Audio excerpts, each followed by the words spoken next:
Hey, what's up, everyone, and welcome back to Views from the High Ground, episode 4. Really, it's just episode 2 of this podcast because we didn't get to do it for episodes 1 and 2. But this is for episode 4 of Obi-Wan Kenobi. With me, as always, is Molly. Whatever. How are you? Whatever. I asked you how you were earlier today. Well, last time I asked you how you were, and you gave me sass. So. Well, yeah, I'm feeling sassy today. That's how I am. I'm good. How are you? I'm good. I'm tired. Been working. That's true. I had a nap, so I feel great. Well, I've been working straight through the day because we're going to go on a road trip tomorrow so we can go down to GCX so that we can be on the Star Wars and Scotch podcast with Kevin and Tim. Hey, you two. Hi. How did we get here, Kevin? Wow. I don't know. Here we are, Tim. Wow.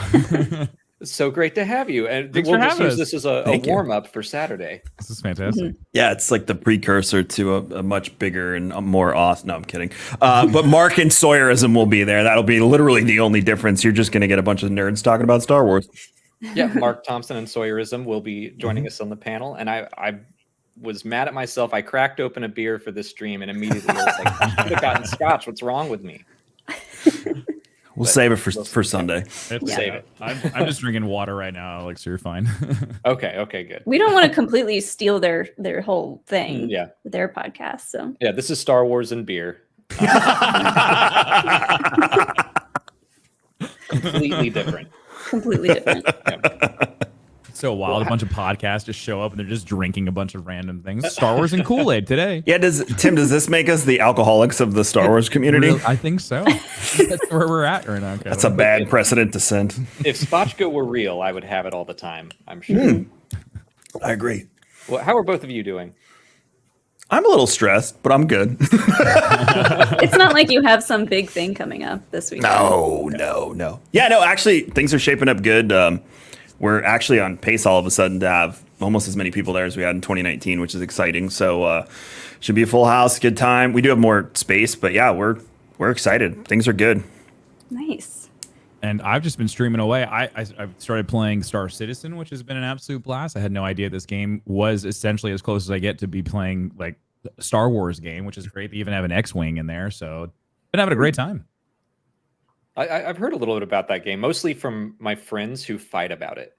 Is that the game that they funnel money into? Like it's The their Kickstarter job? game. Yeah, they've Yeah. raised like $500 million and the game isn't done yet.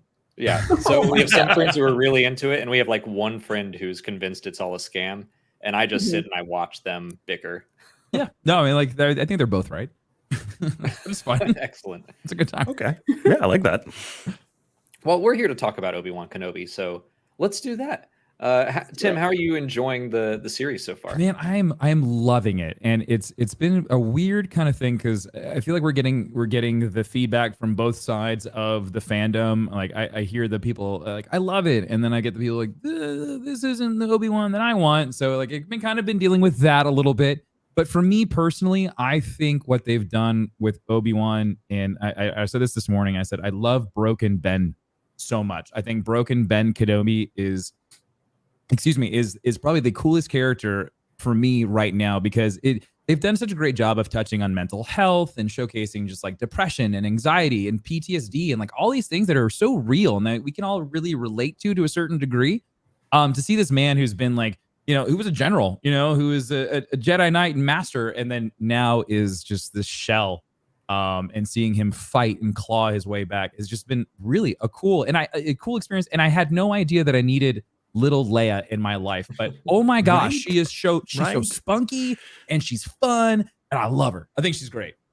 Right. Yeah. Yeah. I like that you bring up. Accounts. I like that you bring up the mental health stuff because one of the quotes that I wrote down was from Tala when she says, "Your body isn't the only thing that needs to heal." Yep. I was like, "Preach, girl." Yep. Tell him like it is. And you could see that too, because I mean, like even just the idea of just moving just the smallest of objects with the Force should be nothing to him. He should do that effortlessly. And for him to just like sit there and struggle, it was so cool to see him like essentially piecing back the puzzle that is his connection to the Force, which is really cool. So This whole adventure has been phenomenal, and it was kind of frustrating. I try not to open up Twitter on Wednesday mornings, but of course I opened up Twitter before I went to the gym, and I saw a comment was like, "This is lackluster compared to the last one." I was like, "Are they right?" Because a lot of people, even like the last episode, the Vader toying with Obi-Wan, like everyone thought that was like, "Why didn't you just kill Obi-Wan? He could have done this." Like, that's not the point. I feel like that for me, the most frustrating part with this is that people are missing a lot of the messaging that's there, and they're kind of just looking at all the big set pieces. So the only frustration I've really been having, but for me personally, love it. Yeah, I totally agree. Like the whole, why didn't Vader he could have killed Obi-Wan. Why didn't he? It's like, well, he had his reasons.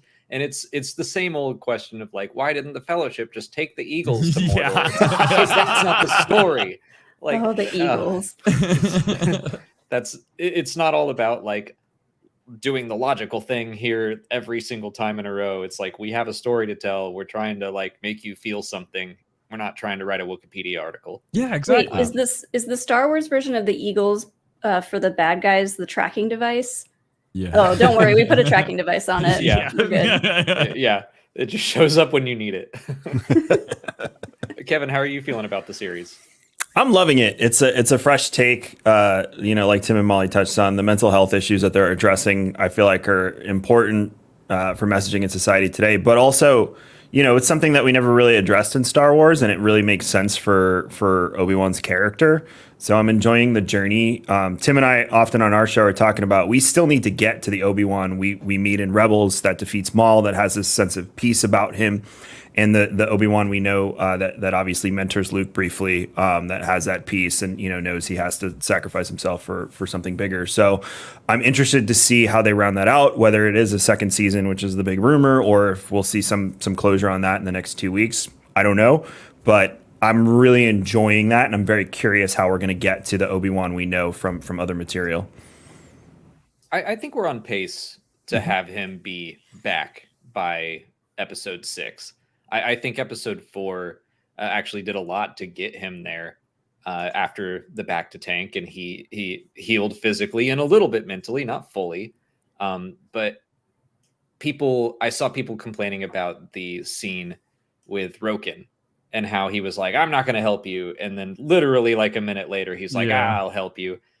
And I understand that it was a quick turnaround. Like I had the exact same reaction. I was like, "Oh, that was fast," but I think it was more to show that Obi-Wan is now the one being like, "Hey, let's go. We got to save Leia." Yeah. Where in part 1, he had Bail Organa being like, "Hey, come on, let's go. We got to save Leia." And he was the resistant one. So we're seeing him become more and more heroic. And I think that's what that moment was about. Yep. Tim, to go off what you said about Broken Ben, I also really love that they took his fake name and used that as a jumping off point of just a false identity for him. Yeah. That every time he goes like, "Oh, it's Ben these days. It's not Obi-Wan anymore." And he really is burying who he is. He's burying that Jedi. Yeah. And I love that. I think what they're really doing is they're really trying to hit homes for when Luke meets him in episode 4, the whole like Obi-Wan, like he's like really starting like, "Oh, that's right, that's me, I'm that guy." And so like a lot of like, what they're doing, a lot of these like you'll catch it, you'll catch a little bit here, a little whiff of it there, and it's just like, oh, this is all building up to that, like to Kevin saying, like that Ben Kenobi that we meet in episode 4, and it's just like I really like how they're just kind of just laying those little pieces there for when he does finally recognize it. Oh, yes, I am that general. I am the Jedi Master that I used to be, which is so cool. It's all about like finding that identity. Mm-hmm. It's so on the nose, but I loved the scene where he had to dig up his past and dig up the lightsabers. Yeah, literally. What's up with Jedi burying their lightsabers? Why are they all putting them in the sand? It's so dirty. Like it's gonna get everywhere. Why do they do that? Tatooine is riddled with lightsabers. Yeah. You can dig anywhere and find a lightsaber. You just see Obi-Wan out there with like a metal detector, like, "Oh boy, I forgot again where." That's a great point. How did he know the exact point in the desert where he left his? He moved the sand over. Like, this is it. I'm like, that looks like everywhere else around you. That's pretty cool. Well, we've been having people, starting with the Book of Boba Fett, we had people draw their favorite scenes from the episode.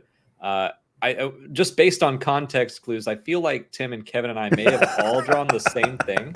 I think so too. So Molly, why don't you start, and then Tim and Kevin and I can talk about our favorite scene. Okay. This is probably my worst drawing to date of all the ones that I've done, because I was in a rush.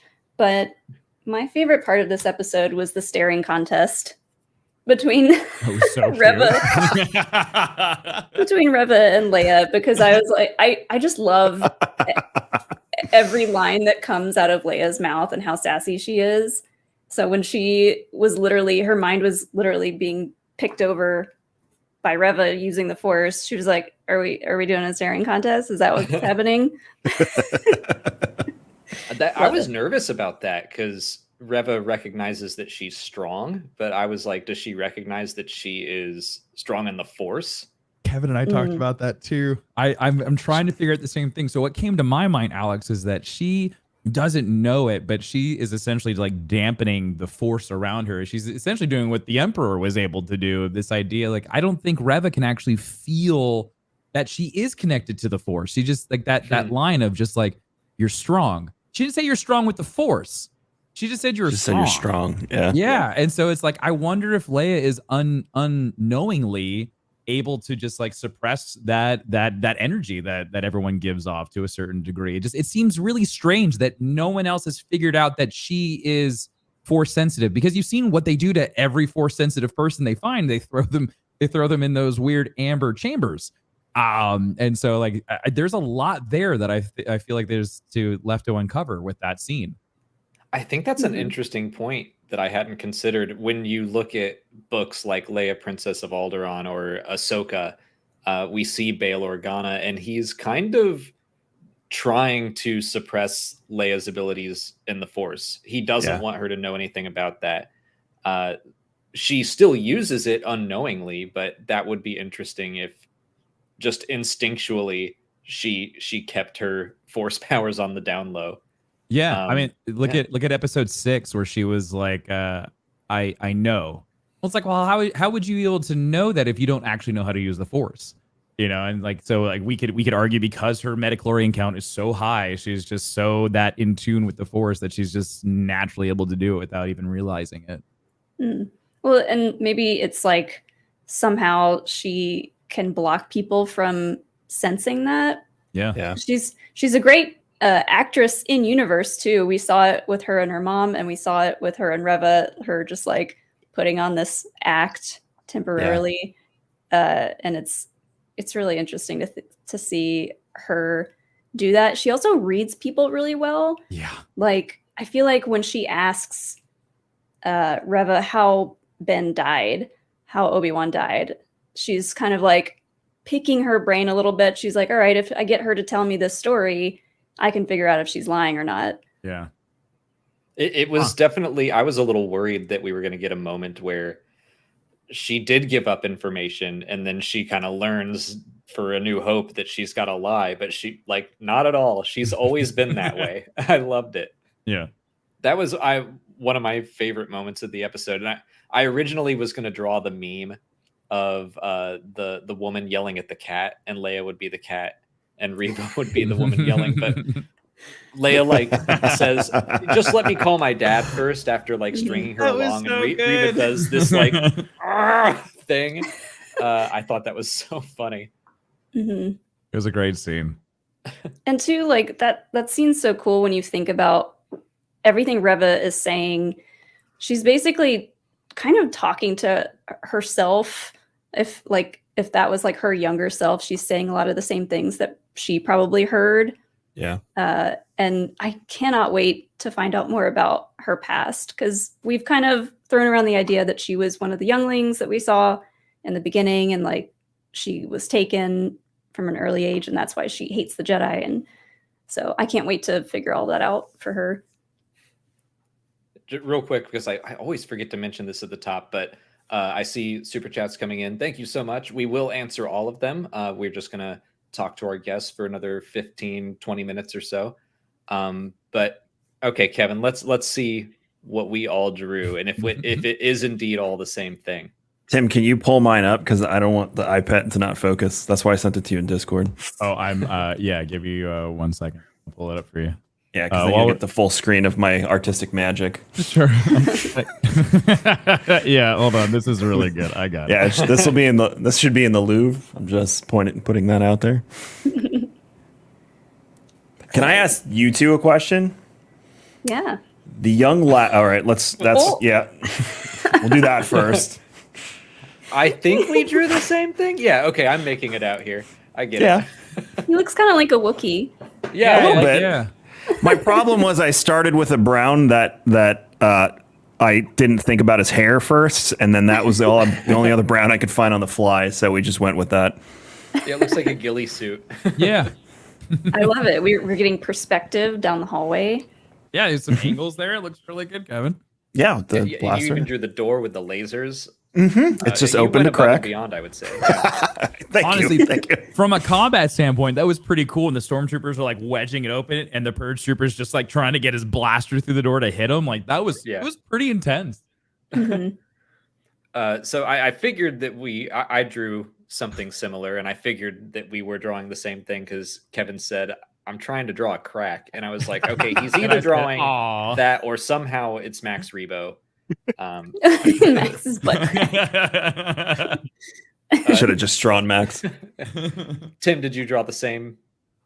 I did. From a side perspective. I love that his robe is see-through. Yeah, it's hot, Tim. It's tulle. It's It's more like a shawl, Molly. Yeah, It's lightweight. Yeah, it's his stealth apparel. He doesn't brown wear- chiffon. It's great. Yeah. Light his kyber crystals going haywire too. The lightsabers everywhere. Love I'm it. really glad that I went with extra color. Molly was applauding me, and I was like, "Yeah, I had the blue lying around, and I would have felt inadequate if I were the only one that just drew all in one color." Yeah. So the reason why I picked this scene as my favorite, and I had texted Kevin right after I'd finished watching it. I said, I really love how they ripped that scene from Jedi Fallen Order and put it in Obi-Wan. Because as soon as like Kevin and I were like, man, when you watch the entire scene back, I was like, man, I feel like we've done this before. And Kevin was like, you'd think after 5 years ago when we did this, when Kyle Kestis did this, you think they would have learned. I'm like, didn't he go through the same he went through the same port, I think, even like up and through, and it's like they didn't update the security protocols. Come on. Okay, so here we go. This is my headcanon for this. Okay. Cal gets in on his own. At that point in time, I think the Empire was like, this is a secret facility, even to most of the Empire. Like, no one knows this exists. There's no way anyone's even going to find it, much less break in. So Cal literally just swims up to a door and it opens and he's inside. Obi-Wan needed Tala on the inside to go and open a door for him. So the Empire did update security. They did not update One guard there. Yeah. One guard. They did not update the glass strength. They should have done that as well. And, Reinforced it. As soon as it cracked, I was like, he's going to round it force all push out. that. He's force pushing it. It was so good. Oh, look at that. We That's did all draw very the good. same thing. Oh, thank you so much. You did the Even- beard too. Yeah. I like how you even got his robe done correctly with that side cross. It's very good. Yeah. Even on the whiteboard with dry erase markers, he still looks like Jesus. Yeah, I mean, you can't really get away with that. that means I drew it well. Yeah. I may or may not have been one of those people that put Obi-Wan's picture up as Jesus in my mom's office for like 2 years before she figured it out. So That's not the Sacred Heart. What is that? It's a lightsaber, Mom. One of the I most like Star impressive Wars. one of the most impressive things about the whole like hallway scene, he did all of that with wet socks. No one likes walking around with wet socks. Like you go to a theme park and you get your shoes wet, it sucks. If Also, anything's he- going to unbalance me in the Force, it's wet socks and jeans. Yeah. And he dried very quickly. Like he came out of there and his hair was just perfect. I was like, what? That's how the No. Force works, Kevin. It just dries you off. Yeah. They Is it just a have Force like a spin? dryer right next to like this is where everyone breaks in. They might as well be comfortable. The Empire is so nice. Hello there. But I really, really loved that scene. And even though it was very repetitive of Fallen Order. Like I put on my Fallen Order shirt for it because I was just like so happy to see all this stuff. And not everyone's played the game, and I'm glad that people are kind of getting to experience it a little bit for the first time. Hopefully they play the game now.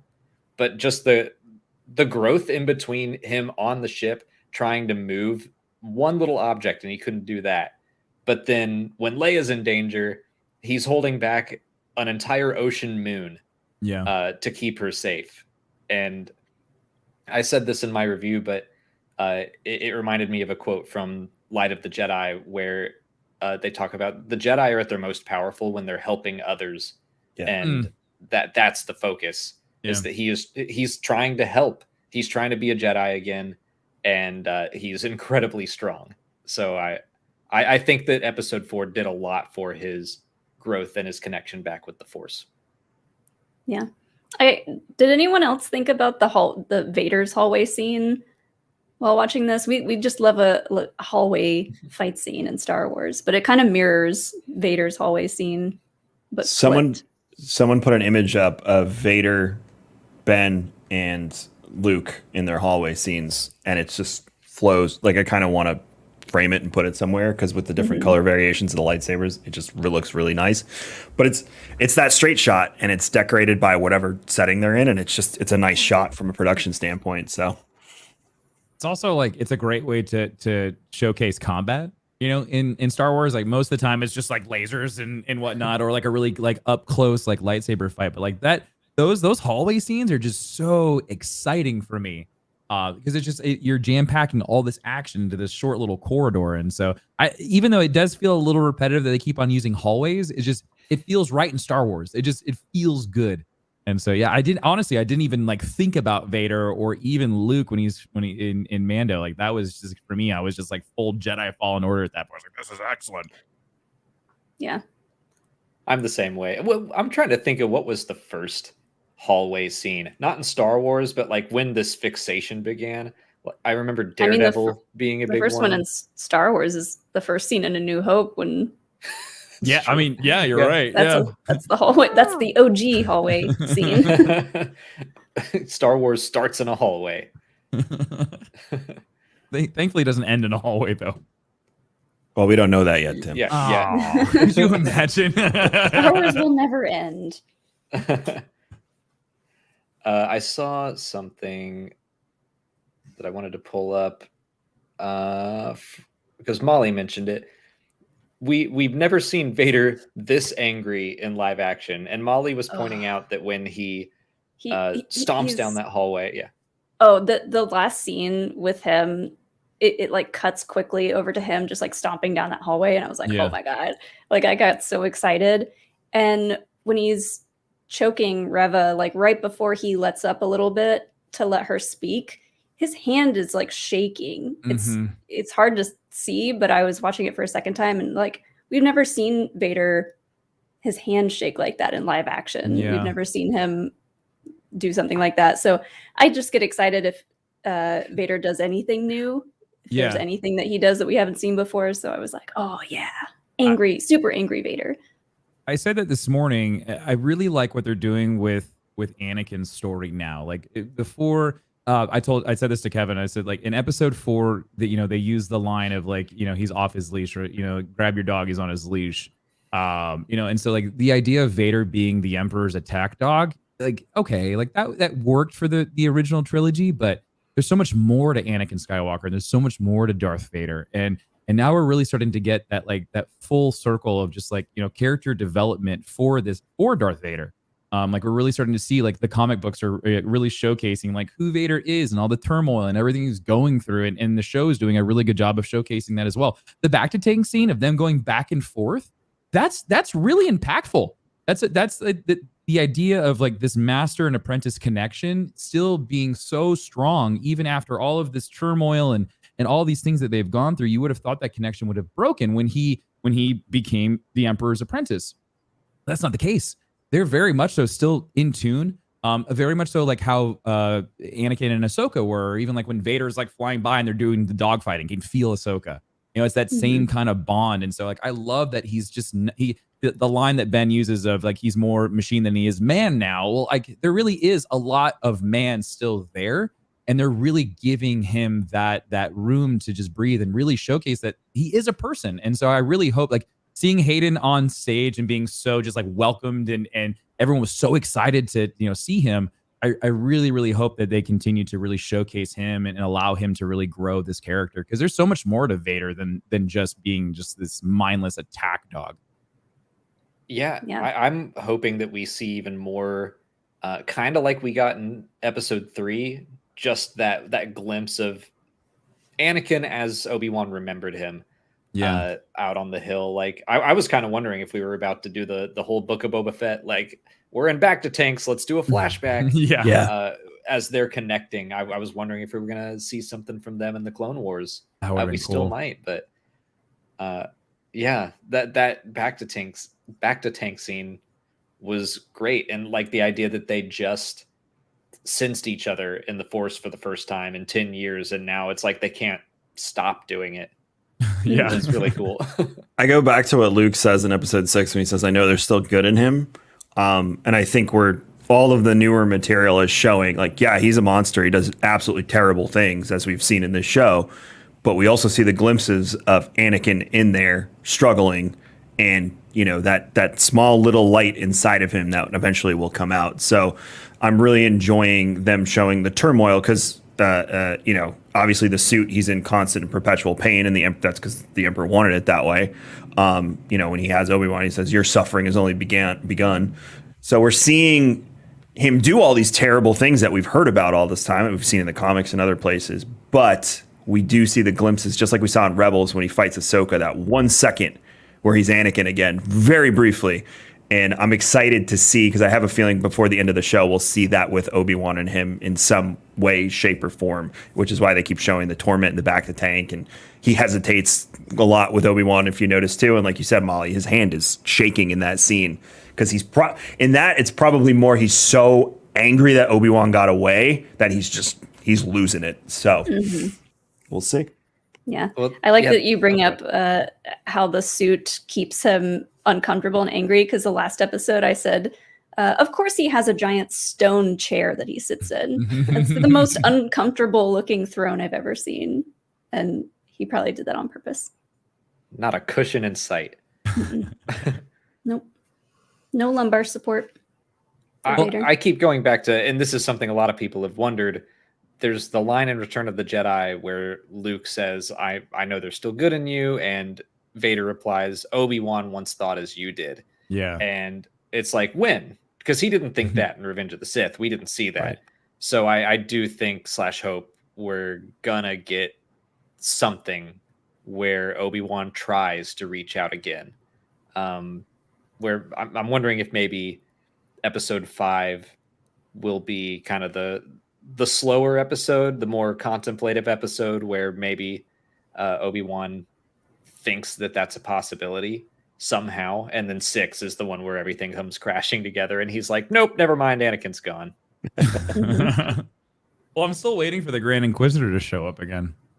Yeah, that's as well. Like there's a lot of questions still left to be answered for 2 episodes. And there's I mean, like, we still know that there's another lightsaber duel between Obi-Wan and Vader. They said there's 2, and we've had 1, really, so we've got at least 1 more. And then there's just a lot left, I think, to really develop and uncover in 2 episodes. So that's why, like, the more we talk about it, the more I really think that we really will get another season.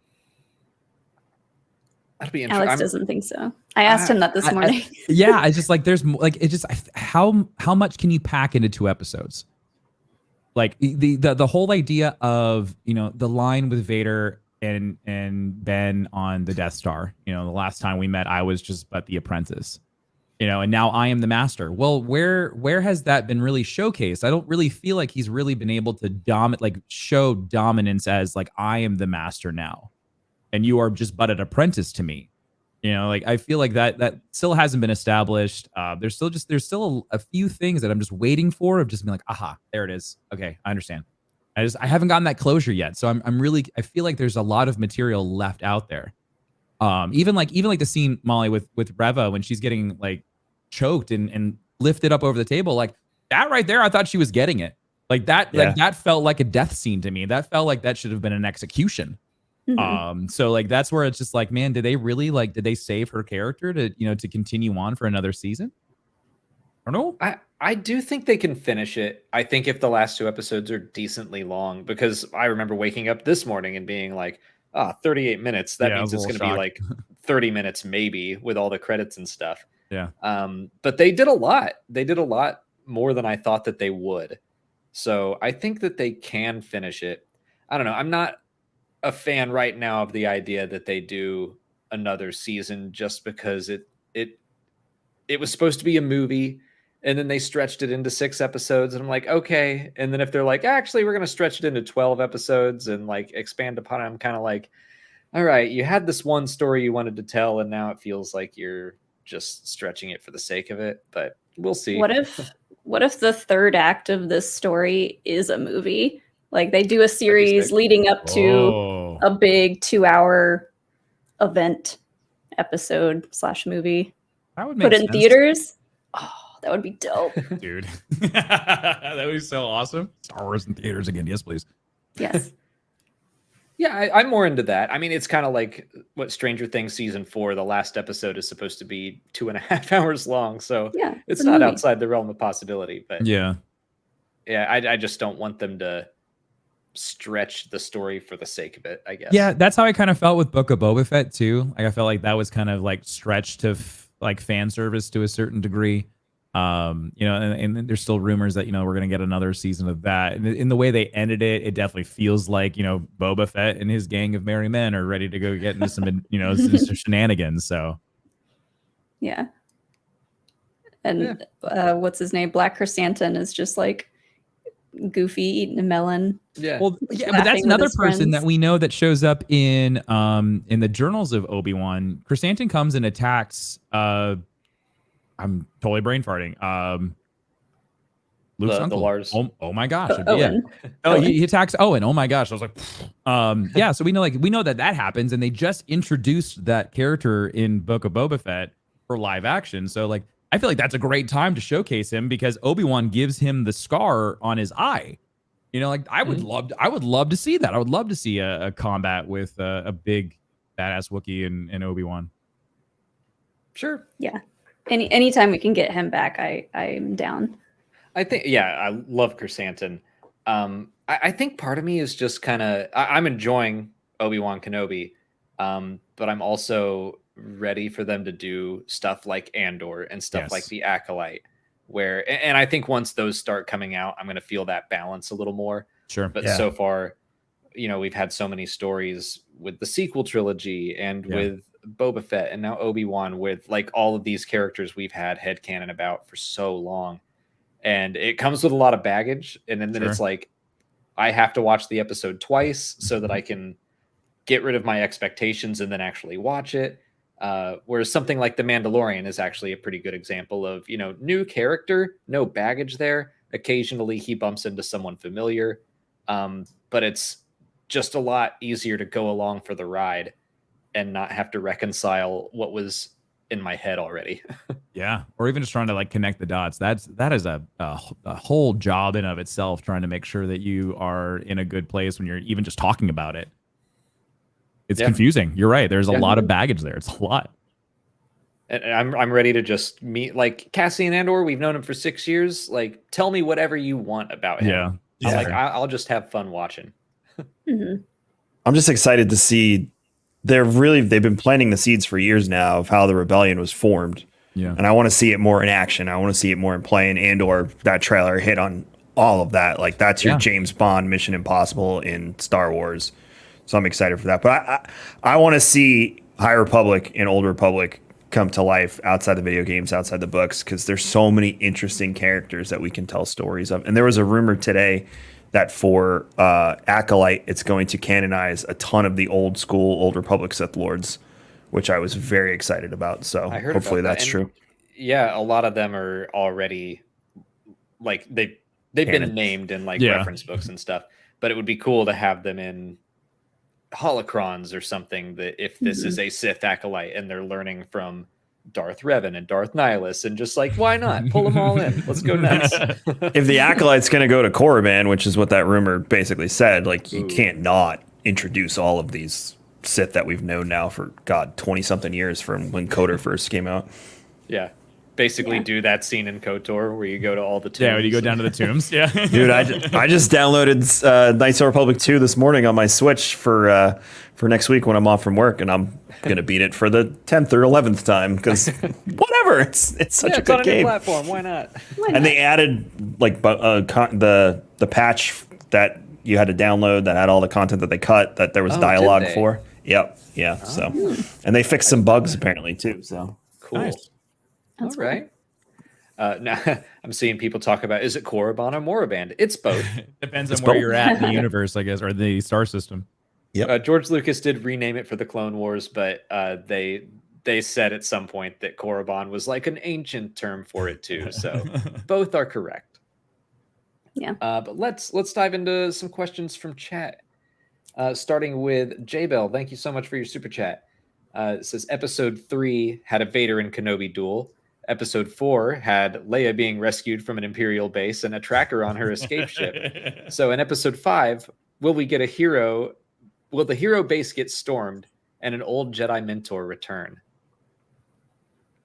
I have seen people drawing those parallels between every part, and they do have some strong connections back to the originals. And I saw someone do, like part 1 and episode 1 have Tatooine. Part 2, episode 2 have like the Coruscant underworld and Daiyu. They're kind of similar. This is something I hadn't seen people talking about, but I mean, they all have, all the episodes have a ton of callbacks to a ton of the movies. Because this episode had Obi-Wan. I got very excited when we saw Obi-Wan using the A99 Aquata breather, because I always thought that would be so cool to have. And that was episode 1. But we got so many callbacks to A New Hope too. The scene where Obi-Wan opens the door and Leia's there on the bed was episode 4 when Luke saved her from the Death Star. Like that was almost 1-for-1. It was fantastic. I had the biggest smile on my face. And Obi-Wan also did his little spin with his lightsaber in this episode too. I forget which one that's from, but yeah, that was a callback. You've got Obi-Wan using the Force to distract stormtroopers while he's sneaking around an Imperial base. You've got the comm link, that shot where Tala had same shot. It was C-3PO with the crash actor. That there were a ton of callbacks to episode 4. So yeah, these people might be onto something, that every part is going to connect back somehow to one of the 6 major episodes of Obi-Wan's life. Yeah. Also, I loved when. Sorry, go ahead. Oh, I was just going to say, can people put their comm links on mute or have an AirPod or something? Because that got everyone into trouble. Well, she must be the world's best whisperer as well, because she's talking to Obi-Wan and there's like 4 officers on the bridge with her. So props to her for being able to keep her voice that low. The one guy kept looking at her. He was like, "What are you doing?" She's like, "Don't worry about it, Obi-Wan. She's over there." She's just vlogging. That other officer had also broken in, so he was on his own mission. I like that. Thus, going back to the security protocols again. Dude, come on, so many rebels in there. It's ridiculous. I saw someone make the joke that they need to have like one of those boards up at the Fortress Inquisitorius. Like, it's been 0 days since a rebel break-in. No. Reset the counter. It's the least secure thing in the Empire. Did you guys notice all of the lightsabers in that room where Tala was sitting, where she came with the third sister came in? You just see all those lightsabers around. Yeah. That was eerie to me. I just like that just popped in my head, but that was like, it was off-putting almost, because there was just so many Jedi. Also, is the little boy with the helmet in the amber-esque subs, whatever that is that Master Skywalker, whatever shall we do kid? Because it looked a lot like him. I don't think so. I looked and compared them visually to like the first ones that we saw, not to that kid, but to the first ones that we saw in episode 1. And I don't know, the kid in the tank thing looked like an alien species. It looked like he had like little things on his head right here. I could be wrong, but in the credits, it is credited as the same kid, but they're just credited as youngling. Yeah.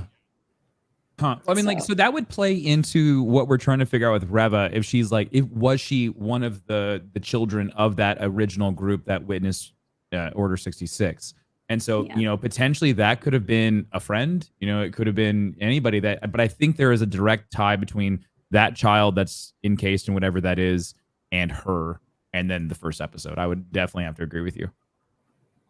Yeah, it's scary that they have the lightsabers as trophies. It's even more dark that they have the actual Jedi as trophies. And it's not carbonite. It's a completely different substance. Have we ever seen this before?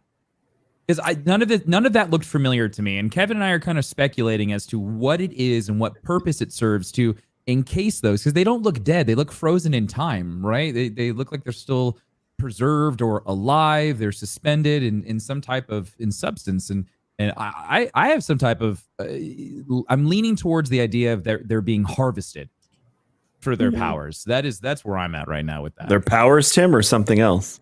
They're harvesting their midichlorians. I love doing that in this. I have to say I hate midichlorians. I hate that. It's fine, but they exist. I know they exist. I know. While we're talking about the amber, we did have a few super chats about it, so I think this is a good time to just talk about the amber and all the Jedi down there. Excellent. James Clancy, thank you, said Coleman Cadge and Tara Sinube will be missed. They definitely won't be missed by the Empire because they can look at them whenever they want. Also, I doubt Quinlan Voss appears in this show now. Same. I think that if it were going to happen, it would have happened today. I was telling Tim this morning that if you wanted to bring Quinlan or Cal in, especially, today was the day where they're like, we don't know how to get in there. It's like, I know someone who did it 5 years ago. You might want to get in touch with him. No? All right, he's not showing up. I got to pull this picture off. What's his name says, no one would be stupid enough to go in there. And in Alex's review, he's like, Cal is stupid enough. I did it as Cal. Yeah, it's like, so I thought for a second that they were going to do it. Too. That they were going to bring him in. Like, we know someone who can help. But when they said no one's stupid enough to do that, that's the exact assignment. That's perfect. Ollie's face is great. Your face is like, Cal Kestis is stupid enough. Sean Room, also, thank you for your super chat. Says, Tara Sinube, do we recognize any of the others? I do think that James Clancy is correct. Coleman Cadge looked like the Ogresian that was on the hall to the right in that wide shot. Mm-hmm. Those are the only two that I think I recognized. I really feel like I need to go back and look. Figure out like who the other people were, but I get a strange suspicion that one of those women is Roken's wife. Yeah, I agree. Interesting. And like, I don't, like Alex mentioned, we might see a picture of her and Obi-Wan might recognize her and be like, oh no, I saw that person. So, because they like did a bunch of close-ups on all the people in there, and I was just like, that would be a way to tie Roken into all of this. And we were talking earlier today that, I'm assuming they're all dead. I think that's what they were implying. But we don't know what that yellow stuff is. They could all be just trapped in stasis. We've seen in Star Wars Rebels that they used Luminara Unduli's dead body as like bait. So they could be keeping them for that reason. But we were also like, what if they are all alive? Like you said, Tim, just they're frozen in time. And I'm kind of doubtful that they're going to go back to the fortress anytime soon, since we were just there. But it could be like a cabin in the woods style situation where someone goes, hits the purge button, and all the Jedi are released, and they're like, let's burn this place down. Yeah. I would love that if we got live action Tara Sinube. I could die happy after that with his cane lightsaber. Yeah. There was Kevin and I were talking about Jedi Fallen Order the Jedi Survivor now, the second one coming up, and if this plays into any of that at all, the idea that potentially, Star Killer, it could be, the bad guy, could be the antagonist for this, and could this play into it? Could the idea of cloning, again, we have Dr. Pershing in Mandalorian. We know that we see the cloning facility from Legends at the end of Bad Batch, right? Like, we know that cloning and the idea of, can a clone actually use the Force? Well, I mean, like, we know that they can hold an essence of some sort. The Emperor does it with clones. He possesses those bodies and whatnot. So, like, this idea of cloning and creating these weapons, if you will, from other sources, that's kind of like where my head is going. And Kevin and I have like discussed that a little bit today of just like, what if this is all, again, this beautiful story that's being painted out for us. If you could start from episode 1 and then watch all these shows and play all these games, and it all just like beautifully links up in this really cool timeline. And potentially this is how, because we know that Jedi Survivor is 5 years after Fallen Order, which would then put you at this time. Essentially, it'd put you around the same time. So what if whatever we just saw, and then we get the aha moment in Survivor? I certainly think that's possible, especially knowing how long Obi-Wan Kenobi has been in development as a movie and then a series, and then they rewrote it. It's like, I think a lot of these ideas have been swirling around.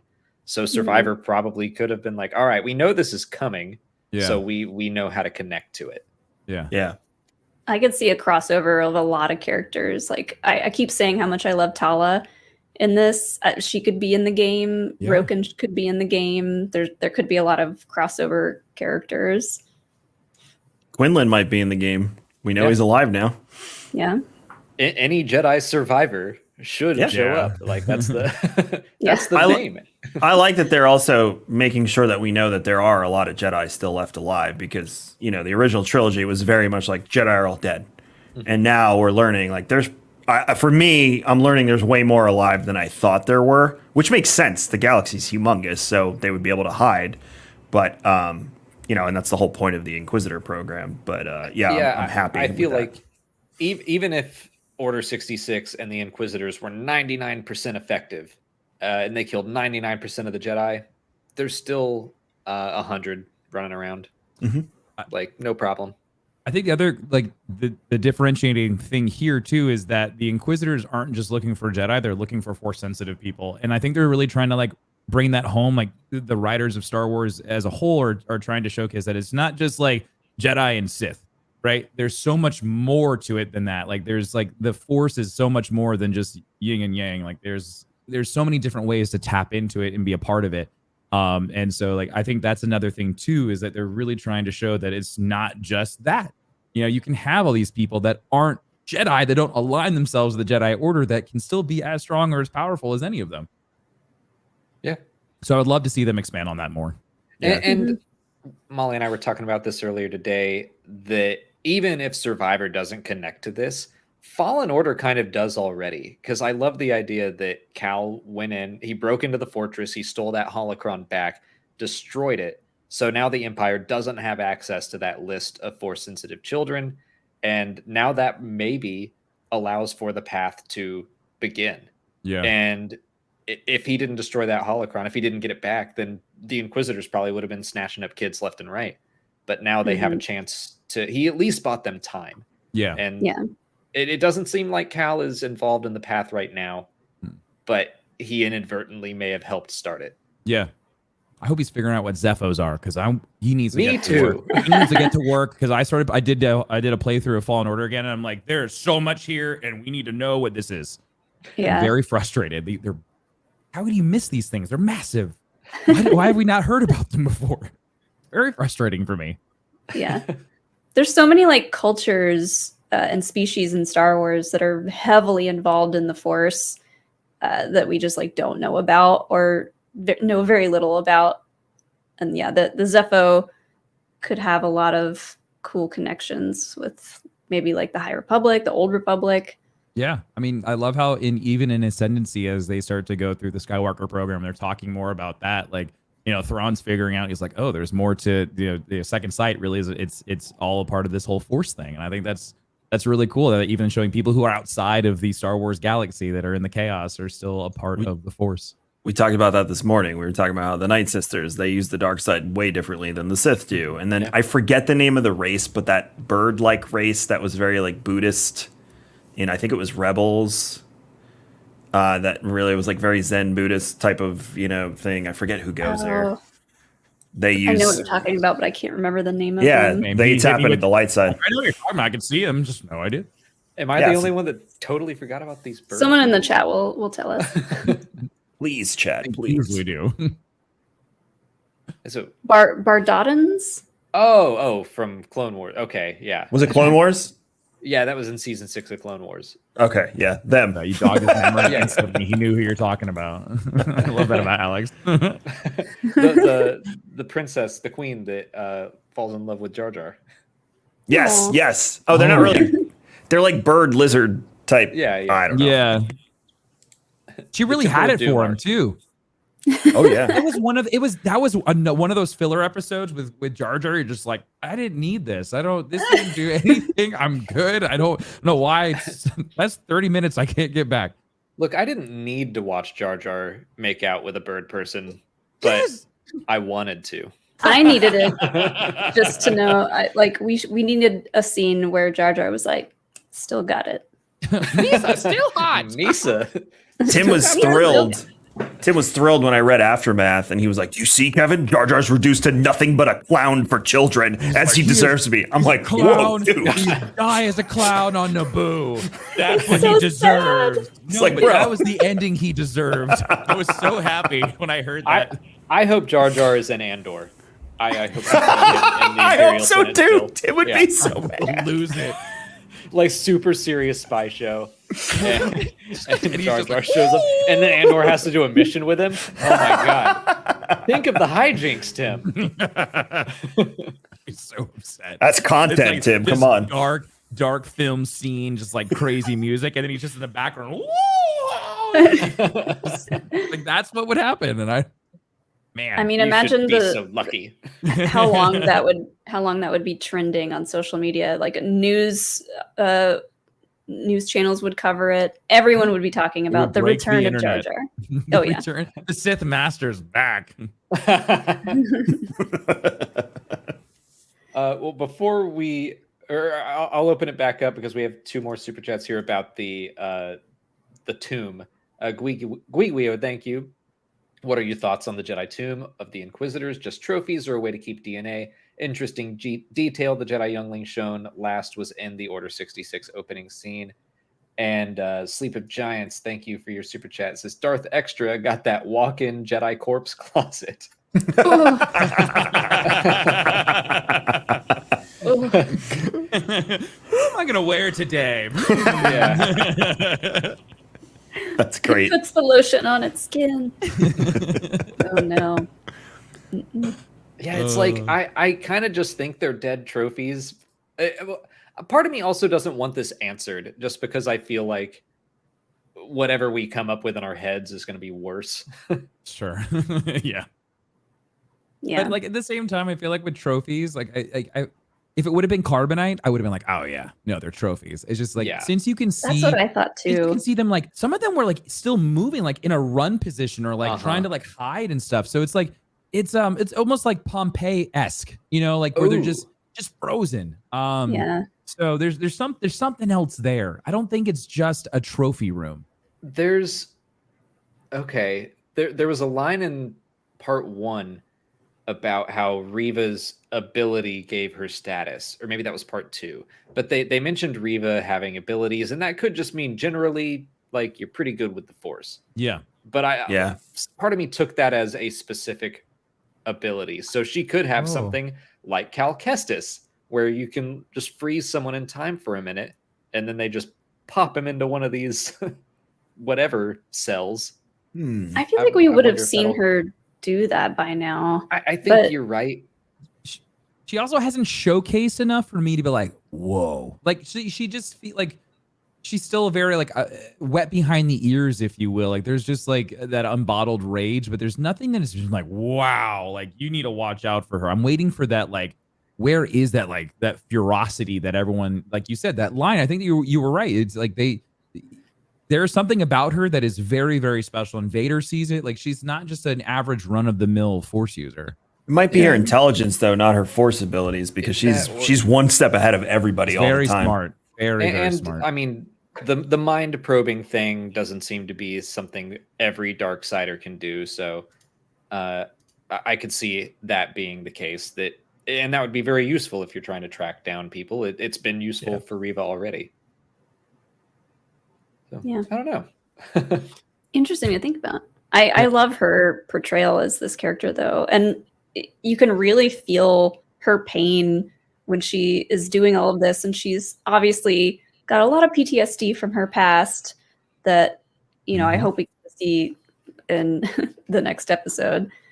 But yeah, it almost feels like she's struggling to keep her anger at the height that she needs to in order to stay powerful and, you know, the Force and the dark side and all that. So she's when she saw the Jedi symbol for the path thing, she looked so hurt. Like, oh wow, I could have been part of this. Yeah. Like this was all happening while I got taken and forgotten about. So it's really sad. Yeah, and I think there's going to be a direct tie to Obi-Wan. She blames Obi-Wan for that.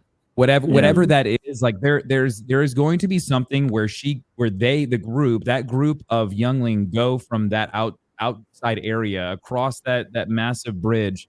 Something's bound to happen. There has to be something that is so impactful to her that she hates the very idea of Obi-Wan. Yeah. I got the idea that because one of the lines she says to Leia when she's interrogating her is, Obi-Wan is dead. Nobody is coming for you. So like, what if she saw the message from Obi-Wan that told, you know, everyone, all the Jedi not to go back to the temple. So she knows nobody's coming for me. Obi-Wan put this message out for no one to come back here. You know, that ties in really well with today's episode where she kept selling Leia like no one's coming for you. Yeah. All those people abandoned you. So she's talking to really herself. Yeah, she's just projecting. Yeah. She's literally she's just projecting her emotions. That's really interesting. I didn't think about that. I'm a little impatient at this point. Like I was kind of hoping today we would get her backstory. Sure. I felt like the midpoint would be a good point for it. I'm like, okay, I'm ready to hear her full story now. But I like the headcanon of, she was failed by the Jedi, captured by the Sith, turned into an Inquisitor, and she's still just like that scared little girl, because it connects back to what Leia said about her cousin, where it's like you're afraid of your dad, and now you try to make other people afraid of you because that's how you think that's what power is to you. Yeah. And that's what I see her doing, just running around screaming, like, where's the Jedi, cutting off hands. She lives under the shadow of Darth Vader. Yeah. So she's like, I gotta be just as scary or else I'm dead. Yeah. There's the line where she says, like, the braver you seem, the more scared you are. Yeah. It's like, you're talking about yourself, Reva. Yeah. Well, it also doesn't help that the Inquisitors are just tortured by Darth Vader continuously, like getting the limbs chopped off and reattached and all of these things. Like they've gone through hell. Yep. Yeah. You know, so I mean, for her to feel that way, I mean, it makes sense. Tim and I are calling them Sith Light. Yeah. Because they act just like Sith. They just don't have all of the power that a Sith has. None of the benefits. None of the badges or awards that come with it.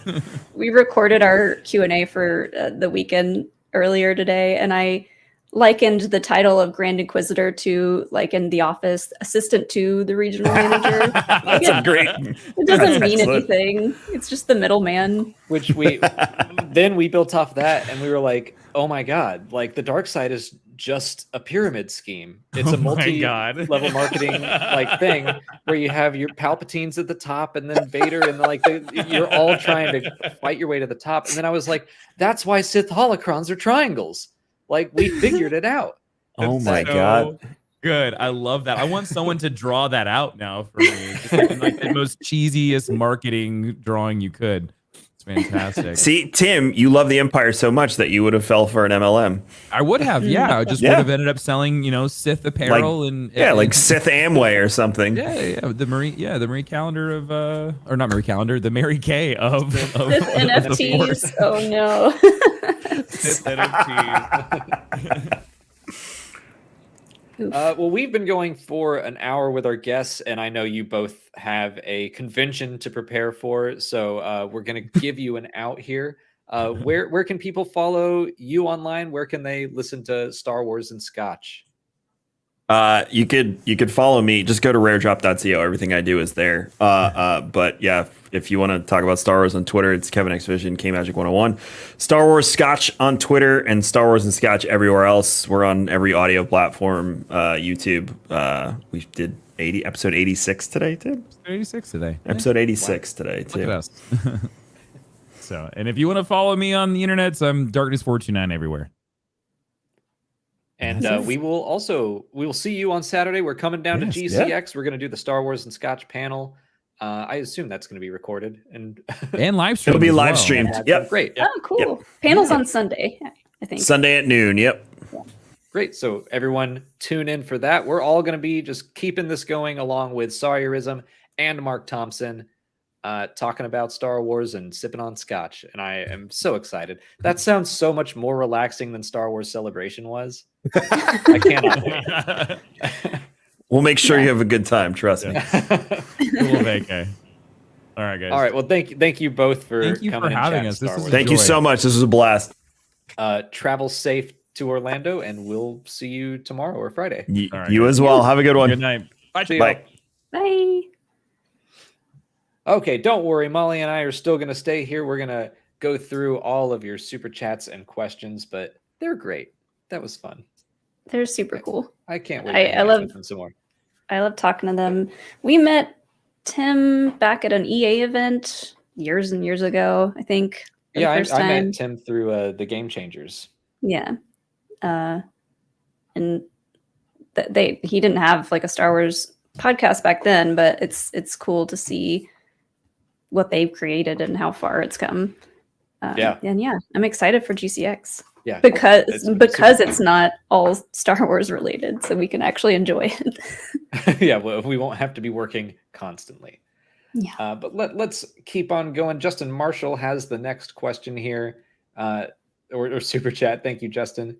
Yeah, Luminara unduly was frozen, and Rebels an amber like coffin. So yeah, it is very possible that they are making that connection. Yeah, that was creepy. I saw some people post pictures of her from that episode. Why can't I find this super chat? Bring it up. And it looked so creepy. What episode is that from? That is from the first episode that features the Grand Inquisitor, as it happens. So it's called Rise of the Old Masters. It's like season 1, episode 5 or 6, somewhere around there. And that's the first episode I remember. Like, I was watching Rebels and I was kind of like, okay, I'm gonna watch this because I have this channel and I should give everything a shot. And I remember sitting in bed watching that episode and being like, okay, this is getting good. I'm starting to understand this show. Now it's getting good. Yeah, I still credit Rebels for shifting my attitude as a Star Wars fan, to be more accepting and just be like, let's just give it a shot and look for the good. So thank you, Star Wars Rebels. Lynn Koyo, thank you for your super chat. My theory is that the Jedi are dead, but kept fresh in the amber stuff for study and experiments. That seems to be a trend with the Empire lately. They're like in little fresh freezer bag sealed things. I mean, that could be the case, but that's gross to think about. Yeah, I mean, I think that's likely. I think that feels the most correct to me right now, that they are dead. And again, I don't want to know the answer right away of what's happening with them, because I feel like it's going to be bad no matter what. But any option I can think of in my head is probably going to be worse. It's that the horror of the unknown, I guess. Sure. Yeah, just pickled Jedi. Ew. I love pickles and I don't want to think about that. But now you hate pickles. I never did get to do that pickleback at Celebration. That's true. Yeah. I'm going to get the stuff for it and we're going to do that Do ourselves in GCX Orlando. Pickleback. Okay, great. Doomslayer 420, thanks for the super chat. Hello there. I feel like, okay, I should not read it like that. Anytime it pops up, I should do my best. We should all do our best Kenobi impressions. Hello there. Hello there. Hello there. Hello there. Hello there. Hello. Hello. We're just going to get weirder and weirder with that. Uh-huh. Oh, we've crossed the hour threshold, and that's when my brain starts to take a nosedive, especially. I'm only halfway through my drink. I'm about 2/3, but I mean, I've been up since 6 a.m. I've been talking about Star Wars nonstop. My brain is mush, so it's going to get weird fast. Patrick Foley, thank you for your super chat.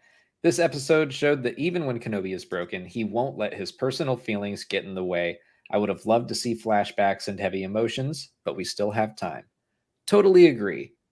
Mm-hmm. I don't know why it was like a lot of people, including me, including some of our friends online, and Andy Blanchard was tweeting that like we might get Clone Wars flashbacks in episode 4. And for some reason, I feel like a lot of people had that expectation. Because we figured he was headed to the Bacta tank, and that's what we got a lot of in Book of Boba Fett. So I understand why, because like I thought the same thing too. But I'm also we keep talking about how this story was originally going to be a movie, and so they had to break it up in a certain way to do episodes, and maybe they just wanted to stop this episode before it gets into like the big chunky third act, you know? Mm-hmm. So maybe, I don't know. I still think we're going to get some flashbacks. I hope. It definitely was because of the Bacta. What's up, Darth Chaco?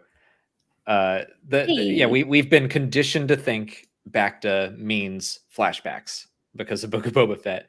I also Flashbacta is what I also feel like yeah. I also feel like the Mandalorian conditioned me to think that when someone is captured, they're not going to go on the rescue mission right away. Grogu is captured in the tragedy episode, and then they had to go pick up Bill Burr and go on the little side quest, which was an awesome episode. I loved that episode, but I feel like there are so many times in The Mandalorian where we're like, okay, so the next episode, he's going to go see Bo-Katan on this planet. And no, he's going to deal with Frog Lady for an episode. Okay, well, in the next one, he's going to go to visit Ahsoka on that planet. And it's like, nope, there's a little detour back to Navarro. And I feel like when Leia was captured, I was going, okay, so this is going to be the episode where Obi-Wan like builds himself back up and then goes. So I was really surprised that he went and attacked the fortress right away. Yeah. Joel Davis, thank you for the next super chat. Star Wars shouldn't be afraid to tell stories because of baggage. I agree. So if the creators have a season 2 idea, I say let the creator tell that story. I do agree with you. I don't know. I guess I'd be a little worried that if they announced a season 2 now, it'd be a commercial decision and not a we have a great idea decision.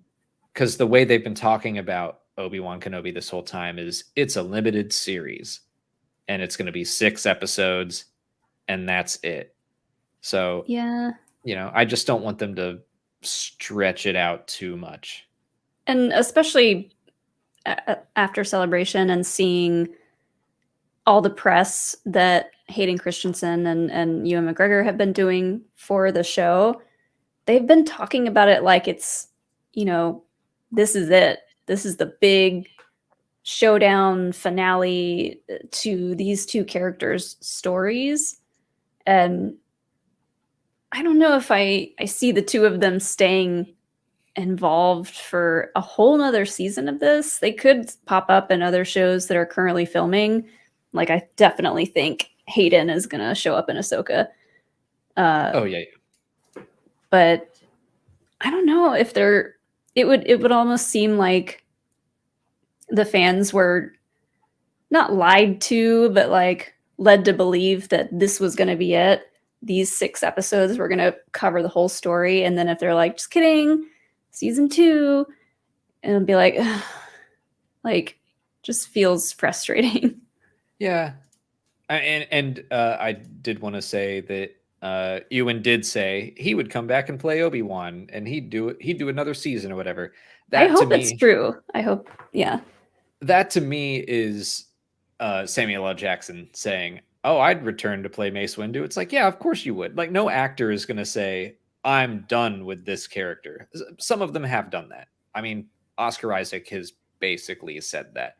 But for the most part, I think actors like to keep doors open because why wouldn't you? It's Star Wars. I don't know. It's just like not my preference, I guess. If they announce it, obviously I'm going to watch it and I'm not going to make a big deal out of it. But I'm like, I think I'd prefer that we just do this kind of like one big Obi-Wan Kenobi story and then do something else. But that's just me. I'm trying to get closer to really hone in on what my idea was that I said earlier.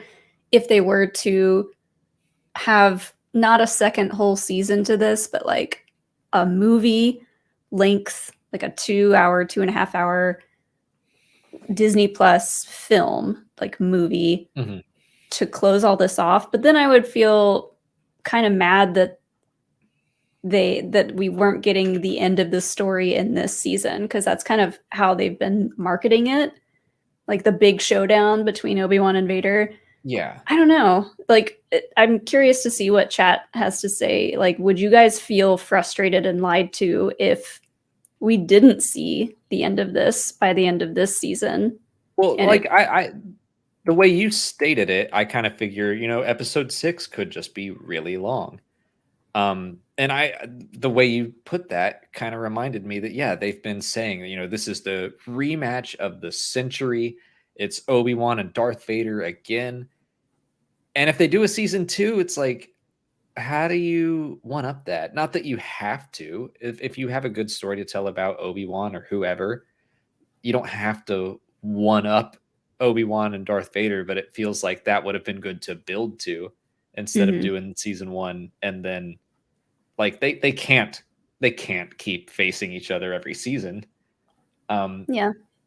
I will say, I think I have not been looking into the rumors about a second season because I'm pretty sure I'll wind up spoiling myself on something that happens in the rest of this season. But it could be more of a spin-off thing. It might not be Obi-Wan Kenobi season 2. It might be a continuation of some story element in here. I don't know. That I'm more on board with. I guess I just don't want them to keep going back to the Obi-Wan Kenobi well, if that makes sense. Right. I want to bring this up real quick because I love this idea. Reva and Quinlan traveling the galaxy, saving Force-sensitive kids. That would be that would be such a meaningful.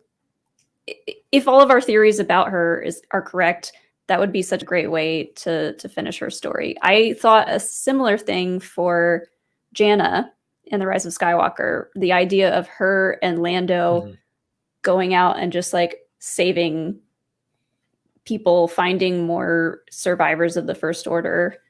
Yeah, I like that idea. I am down for that more than I am for them to be like, and now let's tell another story about Obi-Wan Kenobi where he left Tatooine again and did like I guess I'm like, pump the brakes on the Obi-Wan stuff. What one last big fight, as Bail Organa's put it. I'm like, yeah. I don't want them to do it one last big fight every year. One last big fight for now. And I did look up because I was curious. Hawkeye, I remember, had a pretty long final episode, and it was over an hour long. So Yeah, we could do something like that, I think. I think we could. I think we could. Dan All right, we Ritter, got to thank get you through for some of these questions. We're way behind. I had to scroll all the way up to six o'clock. And that's from Dan Ritter. Thank you so much. When I saw Obi-Wan do the strike from the shadows move, I immediately thought about Ahsoka doing the same thing in Mando Season 2. Love the through lines that connect the arrows. Maybe Ahsoka fights like that because she saw Obi-Wan do it. It's funny, like, I like seeing the way different people make different connections, because I, like a lot of people, was like, Force Unleashed, that's the Force Unleashed 2 trailer, where it's really dark and Starkiller pops out and stabs a couple stormtroopers. And Yeah, I hadn't seen that before because I didn't play the game, but someone tweeted that video and I was like, oh, that is pretty spot on. But I liked what you said too in the review video about how he's still hiding in the dark. He's only got his lightsaber out when he absolutely needs to use it. yeah, I don't think, like, this is definitely a step in the right direction, where in part 3, you know, he turns on that lightsaber, but it's not a heroic moment. It's a terrified moment. It's panic. Yeah. Panic. And this one, he was in control, but he still hasn't done that. Like, Joseph Scrimshaw always puts it, like, and a hero will rise. Like, that hasn't happened yet. I still kind of want, and I don't know that we're going to get this, but I kind of want that, like, defiant and confident moment where Vader ignites his lightsaber and Obi-Wan pulls his out. Maybe he does the Qui-Gon pose. Maybe he does the against General Grievous pose. Whatever. I do think he's going to do that at some point in the series, because everyone will be like, it's the thing. What if he gets to do the Qui-Gon, let's just have a little sit down quiet moment before the fight? Because he couldn't do that back in episode 1. He was Honestly, pacing just like great. Maul. Yeah, that's fantastic. Yeah, he's kind of like bouncing there, waiting for the gates to open. Yeah, I think that would be awesome to show that character growth. It is exactly. And that's when Qui-Gon's Force Ghost comes up and gives him a high five and is like, You did it. That's his appearance. Like, well done. Pop. And then he disappears. And that's it. Oh, no. Molly, you stole Darth Chaco's idea. Okay. Darth Chaco has this idea too. Okay. We will share it. We'll share. Great minds. Great minds. And by we, I mean you and Molly. This was, I had no part in this. I think that's a fantastic idea. If they are separated again by fire or something, and we see Vader pacing and Obi-Wan sits and he does the Qui-Gon thing, because that's the whole scene with Maul and Twin Sons in Star Wars Rebels, is showing that Obi-Wan is not the person he was in the prequels, and that he has continued to grow when Maul hasn't. And I think that would be a really, really cool way to show that. So well done, Molly and Darth Chaco. I think that's awesome. You see, you get a half a beer in me. I got great ideas. Great ideas. Well, Palmer Hope has the next super chat. Thank you so much. As a whole, I think as a whole, it is great. Love Broken Ben, but this episode did not progress the story in any way. Disagree. I do think it was one of those kind of, like, every once in a while in a Clone Wars arc, you hit an episode that's just a lot of action, and there's not as much to talk about. Still fun to watch. I mean, like, I had a blast watching this episode. Big Fallen Order fan. I admit I've got some bias, but I do think that go ahead. We needed to see all the interactions between Reva and Leia, I think, for the story to progress. we kind of needed to get inside Reva's head a little bit. All of the stuff that we said about like what she was saying to Leia, she could also say to her younger self. I think that was important for the story and where we're headed in the future. We also just needed to see Leia captured and then rescued, like to go further into the story. And Yeah. they probably don't want to dilly-dally on that planet if that's not like the big finale, you know? Mhm. Which to me, I thought that this was going to be the big finale. I thought that assaulting Fortress Inquisitorius, that's finale worthy stuff. And the fact they did it 2/3 of the way through, I'm like, oh, well, what do they have left? What are they going to surprise me with? But I definitely think we saw character growth in Obi-Wan. We got teases of Reva. I wish we got more, but I don't know. Anytime I see the word filler at this point, I'm just like, I don't. Not that Palmer said that, but when people talk about filler, I'm like, well, everyone said that the whale episode, the Purrgil episode of Star Wars Rebels was filler, and then it was crucial to the finale. So I haven't seen too many people say that this episode was filler. I've seen a few people saying it, and I don't know. I see that term, and I'm just like, okay, like we got 2 more episodes. Let's wait and see what happens before we judge this 1/6 of it, because it's probably more important than you think. You just don't know it yet. And then when you see, I mean, like every time I'm watching a new episode, I'm making connections to previous episodes, and that's how it's going to keep happening. So I do think that I understand why people haven't enjoyed this one as much. Whereas I think I liked this one more than 3. But I don't know.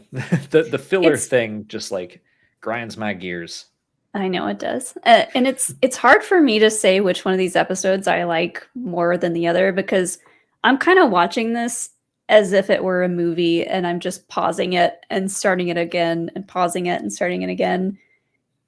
And it's really helped me, like, with not thinking that it's a filler episode, or like, this one could have been left out or shortened or something, because I'm kind of watching all of this like it is one big chunk of content.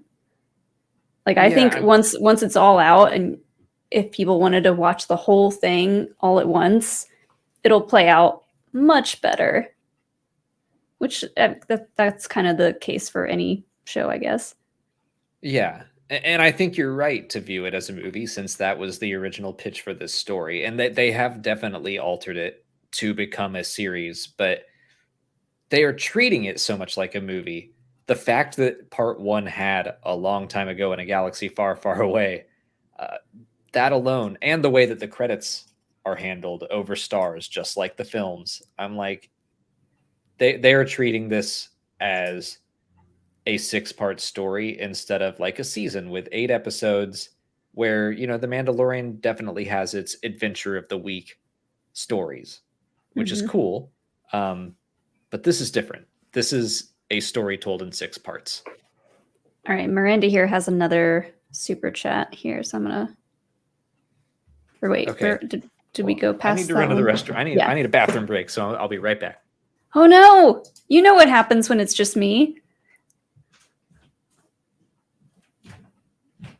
Crickets. I'll go ahead and read the next super chat. Where was it? The next one is from Miranda here. Thank you, Miranda. Here we go.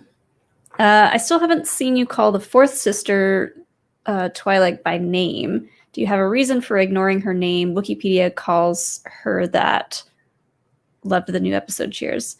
I don't know if I know her name. Like her name as in the 4th sister, or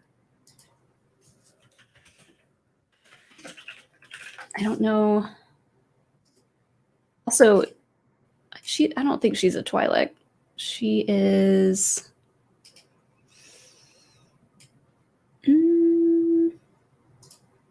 I don't know what her species is.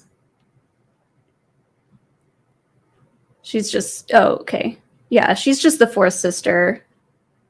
The Alex just keeps calling her the other Inquisitor. Yeah, I think that's just because they haven't called her fourth sister yet in the show. But we have had people on Twitter like let us know that she is the fourth sister. I don't see her species on Wikipedia, but I know I've seen it before.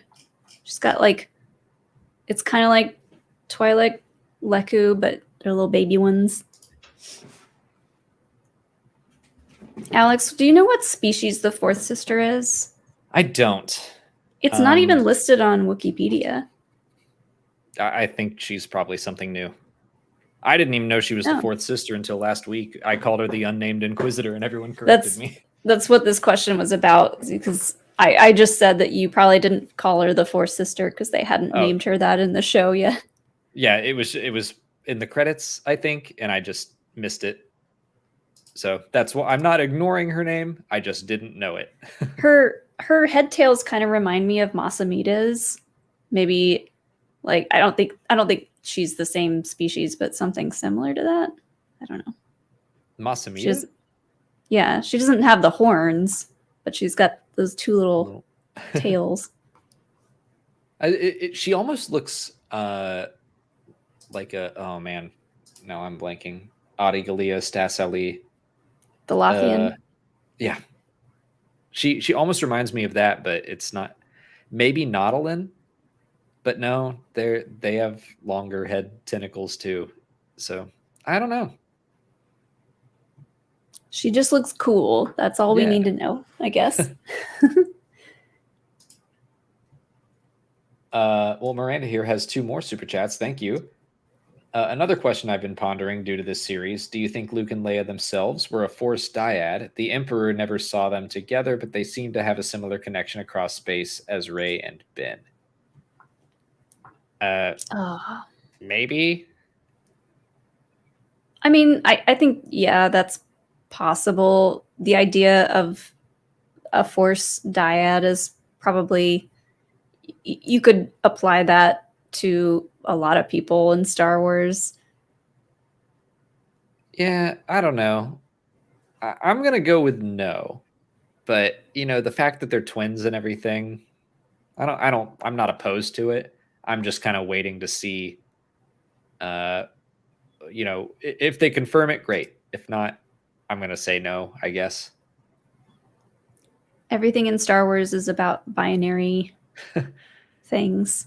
I mean, the dyad is still, it's 3 years old, but, I still am getting used to it, I guess.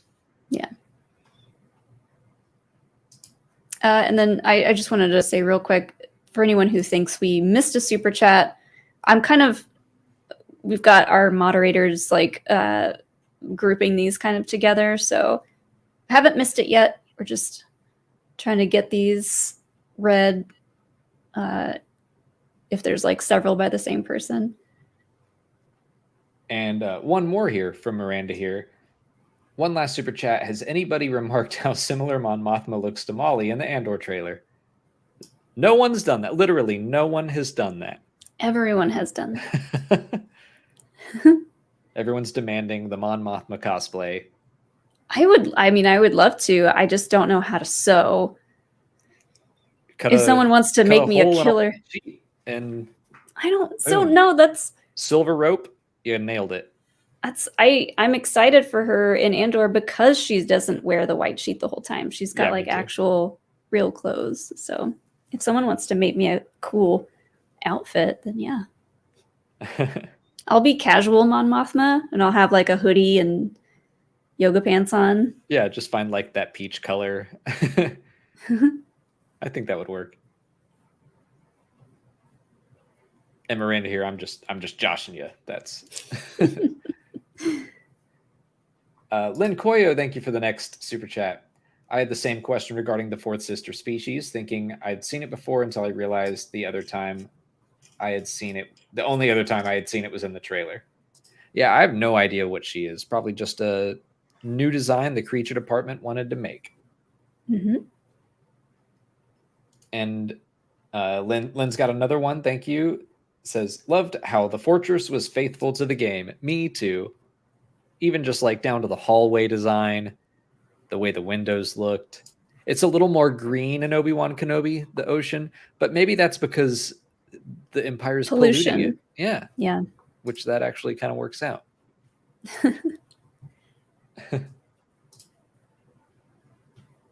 Thurl Unfiction's got the next two. Thank you, Thurl. Like Pippin reviews is we need fish of Star Wars. Oh, that's what Pippin says about Star Wars. Oh, that we need more fish? I mean, there were a lot of fish in this episode. That he wants more fish to eat them. Oh. And the second one is, notice mustache Wade got killed trope reaction. Did Wade have a mustache? I've seen a lot of people saying R.I.P. Wade. I don't remember Wade having a mustache, but I can look real quick. I don't remember. If he did, that's just classic Star Wars to kill off the guy with the mustache, I guess.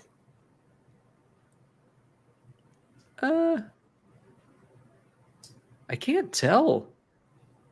I think that's he looks clean shaven to me. But I mean, I don't know. Nah, I think he's clean shaven. We almost got another member of Mustache Squadron. Got him and then immediately lost him. And Madman's Knowledge, thank you for the next super chat. I still haven't stopped crying over Wade. A lot of Wade love. Aww. I don't know if it's a meme or not. Like, I've seen people on Twitter and Reddit also, like, talking about Wade a lot. I think they're just like the name. Mm-hmm. But I'm in. I liked Wade. Madman's, thank you for another super chat. I think Vader should win since this is the dark times by destroying the path, but Obi-Wan will win by saving Leia and reclaiming himself. I like that. I don't want to see the path destroyed, but it does make sense. Like, the Jedi can't. I mean, they can. My impulse is to say that the Jedi shouldn't have this underground network and everything, but you know, we already know that there were more Jedi around than we thought in Return of the Jedi. So who knows? Yeah. I do think that that's possible, though, that the path is wiped out or scattered and broken. But yeah, Obi-Wan's obviously going to save Leia and himself.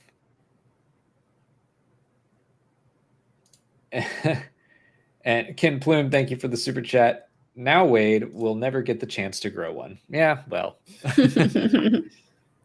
Classic Star Wars. He was probably trying. He had a little peach fuzz. That's a shame. Bones McCoy, thanks for the super chat. Vader was so close to his daughter in this episode. Yeah, he was. I had that thought about it's weird. I almost forgot that he was that close or closer in A New Hope.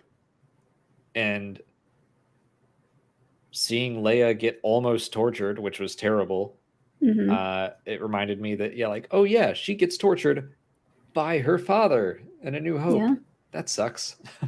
And like a few people were like, why didn't he sense her in the Force as his daughter? But I don't think that's not how the Force works. Not to use that quote, but he didn't realize he had children that were alive. So he didn't sense them. I guess no, he knew about Luke. Did not know about Leia. Well, he sensed that Luke was using the Force in the Death Star trench run, and that was it. He's just like, the Force is strong with this one, because Luke was actively using it to try to make the shot. He's never been around Leia, as far as we know, where she was actively using the Force. And even then, that doesn't mean he'd be like, oh my God, my daughter. Mm-hmm. He didn't suspect Luke of being his son until Boba Fett found out that his last name was Skywalker. Yeah, that's what I was thinking of. Yeah. That's why that moment in Return of the Jedi is so powerful when he goes, "Sister, you have a twin sister," and then Luke like loses his mind. Yeah, and that's more reading his mind. yeah. Thon Kobuka, thanks for the next super chat. In response to part 1, did Jack Lloyd get paid it? Jake Lloyd? Jake Lloyd? Oh, Yeah, because his footage appears in the. Oh, I don't know. I don't know how that works. I assume so. Maybe. I don't know how that works either. He got paid in gift cards. Yeah, to like, Disney Plus. To it probably Disneyland. depends. Yeah, you can build a droid at Disneyland. It probably depends on the contract he signed when he was 9. Like, if they can use this footage and his likeness moving forward, or yeah, I don't know how the film industry works that way. I would have to ask one of our friends. Yeah, something about a royalty check maybe, but Star Wars might be different because it spans such a huge amount of time and they could use footage from anywhere in the canon timeline at any point. So I don't know. Dr. Smarty Pants, thank you for the next super chat. That it's not a fortress, it's a tomb thing was in Lord of the Rings, Fellowship of the Ring. Yeah. Also, Cal comes back and sees the fortress flooded in size. Oh yeah, that was like the Mines of Moria, right? Yeah. Cool. I didn't even think about that. It's a tomb. I do I don't think Survivor we're gonna go back to Fortress Inquisitorius. I don't think we should. But yeah, it would be funny if Cal's like, I gotta go back there. Oh, and it's messed up again. Could we see it destroyed in this show? Not really. Or is it pop up again after this? Not that we know of. This is its latest appearance. I could see Roken wanting to go. If one of those Jedi is in fact his wife, I could see him going back there and just burning it to the ground / water. Yeah. Yeah. I could see it being destroyed this season, but I kind of feel like since we left it, we're not going to go back. But yeah, I don't know. No time. We're out of time. Yeah. It feels like we're out of time, but we'll see. Nathan Taggart, thank you for the next super chat. Roken called Obi-Wan General. Do you think he was in the Clone Wars, or was it just a term of respect, given that Obi-Wan was once a famous general? Yeah, we talked about this earlier today. It's going to be in our Q&A as well. Mm-hmm. I think he was known as being a general. Also, he was just known as being Obi-Wan Kenobi. But I think people still, in this time period, people still realize that any Jedi that are left might just call them general. Because I assume it was, a term of respect, because especially since he was kind of like, you got to go.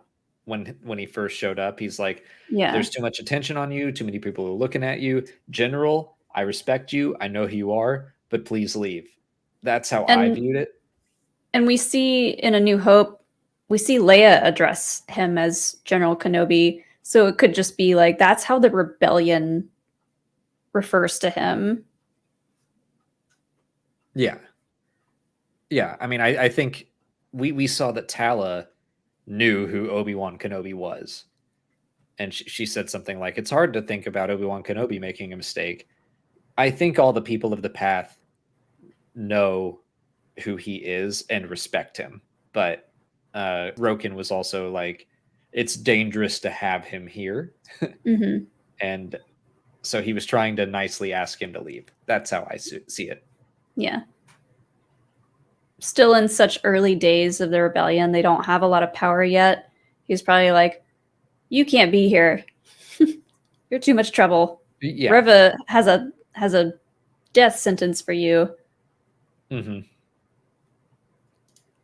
Ice has the next 2 super chats. Thank you so much, Ice. This episode was insane. Loved the Fallen Order vibes. Me too. The fortress looked so cool. I'm loving Obi-Wan's progression. It felt so good seeing him use his lightsaber again. That sequence was awesome. Vader was terrifying at the end. I literally jumped. He was ticked. He was, that Vader is ticked off. I am ticked off. So we always try to tone down our language for the channel just to keep it clean, but even ticked even seems like too far for us. I don't think we've ever seen him that mad on screen before. Love how the Inquisitors were scared. The fifth brother backed way up.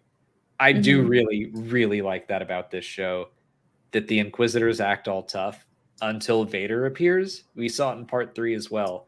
And then they're all just like, I guess I'll just look at the ground. And, like, I want to make eye contact. Like, they want his attention, but as soon as they have it, they're like, oh no. Vader's got the one true license to kill from Palpatine. He can just snap a neck whenever he wants to, or choke anyone that he wants to at any given time, and they know that. So yeah. So I really like the way that they are treating Vader and the Inquisitors and their relationship. I agree with you in the Fallen Order vibes. I put this shirt on specifically because of it. It made me really happy. Yeah, and all the lightsaber stuff. It was good to see him being more confident, using it purposefully and not in a panic. Yeah, he was looking more in control by the end of the episode with what he was doing with his lightsaber. Yeah. Jared Middleton, thank you for the next super chat. We've seen so many different early Rebel cells throughout the many Star Wars releases at this point. It's exciting to imagine them all being together once the Rebel Alliance is formed. We were talking about this on our walk with Hilo earlier today. Yeah. We literally talk about Star Wars all the time. We cannot stop. When we're off stream, when we're not working, we're like, you know what? Basically, yeah. Because I was thinking about just all the different iterations of early rebellion stuff, because I was like, oh, who else could show up? You know, what other characters have we seen at this time? What's Bale doing with his power as a senator? So yeah, this time period is kind of all over the place in canon content. I wonder what we're going to get, probably in Andor season 2 more than one, but I think we're going to get the story of a rebel cell that joins in with the larger Rebel Alliance. And the way that Tony Gilroy talked about the second season being, 4 years before the Battle of Yavin to Rogue One, I wonder if we're going to get the live action version of that scene from Star Wars Rebels where Leia makes that speech and she's like, meet us at Dantooine and we're going to start messing stuff up. I think it would be really cool to see that in live action as well. Or maybe just Andor's perspective of it as he goes to that meeting. I think that'd be super cool. Mm-hmm. I don't see it mentioned in here. Maybe it is and I just missed it, but I'm surprised no one's brought up the T-47s, because that was like the one visual effect in this episode that I was kind of like iffy on. I was like, ooh, it doesn't look great, but I don't want to go on about what I didn't like about them. What I do like is the idea that they got called out for being only useful for hauling sewage. And I was like, that makes the Battle of Hoth even like cooler and funnier to me, because not funny, but it shows you how desperate the rebellion was at that time and how they were just like using anything they could get their hands on, and they made it work. Yeah. The T-47s are meant to be like cargo haulers. Yeah. And that's why they have the clamps or whatever, the harpoons and tow cables. Yeah. Yeah. So it's funny that they were like mentioning what they're actually used for, and they're like, I guess we can use them to fight. Let's go. It makes the Battle of Hoth even cooler that they use the tow cables to take down the AT-ATs. Yeah. Ice sent in one more super chat. Thanks, Ice. I was devastated when we saw Terra Sinube, or at least someone of his species. I'm sure that's got to be Terra. I'm hoping it's not him. Sorry, but man, that hurt. I really like his character. Yeah, I think that was I him. texted. He's been around for a long time.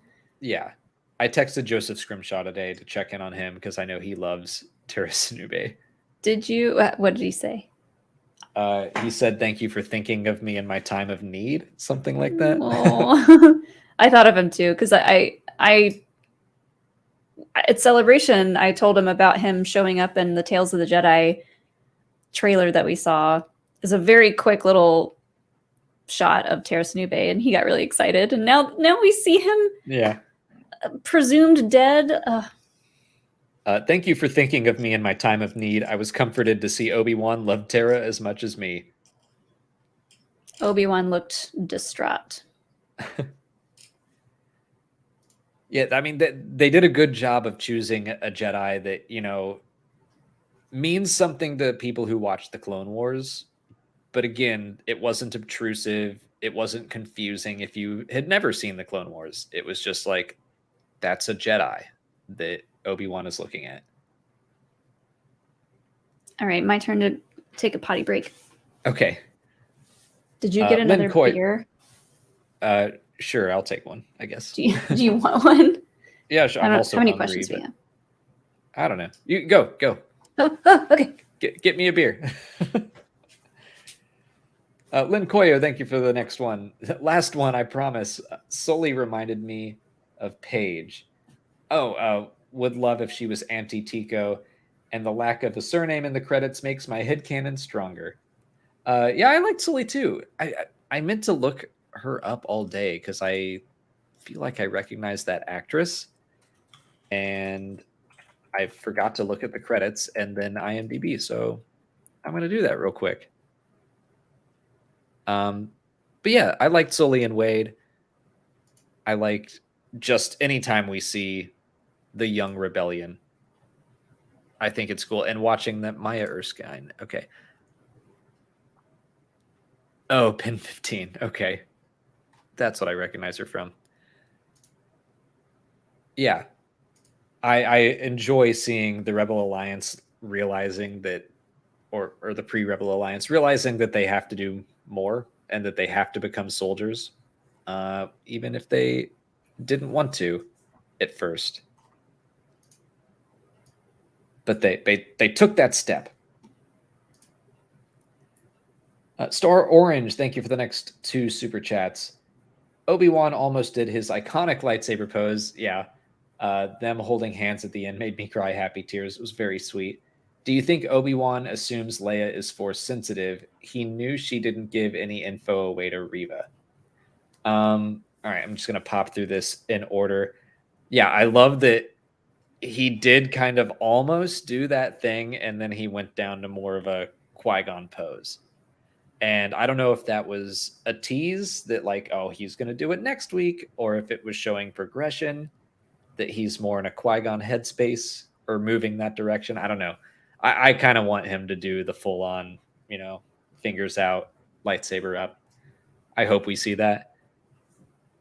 I loved the scene at the end of them finally, like, they fully trust each other. Oh, a cookie too. Thank you. Piece of a cookie. I don't want you to ruin your appetite. Molly doesn't want me to ruin my appetite, but she brought me a cookie.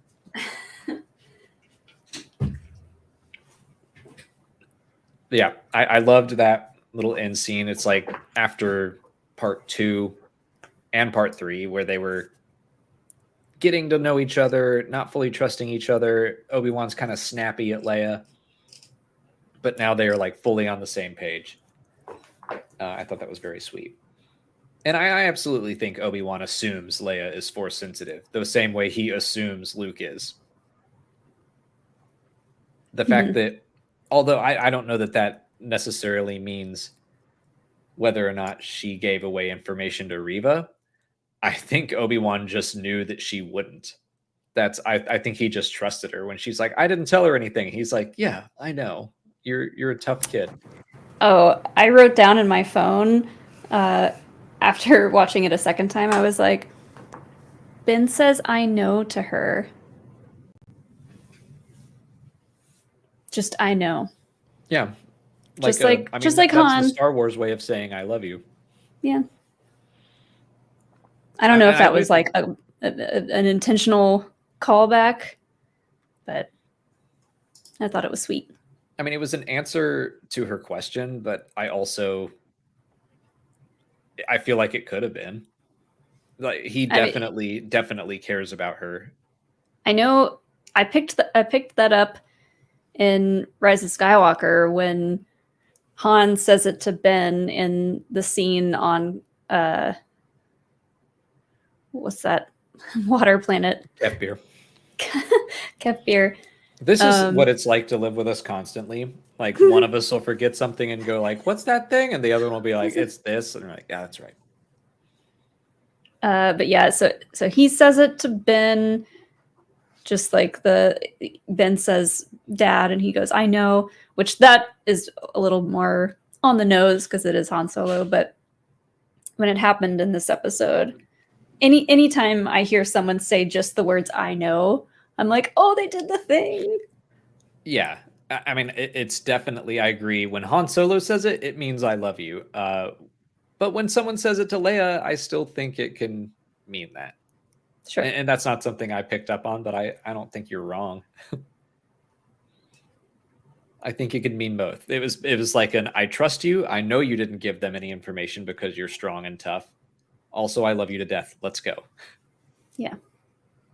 Oh, and their little moment, the hand-holding moment, it made me cry a little bit the second time I watched it. I was just like, Obi-Wan looks like so touched. Like it just warms his heart, and he's finally looking like and feeling like himself again.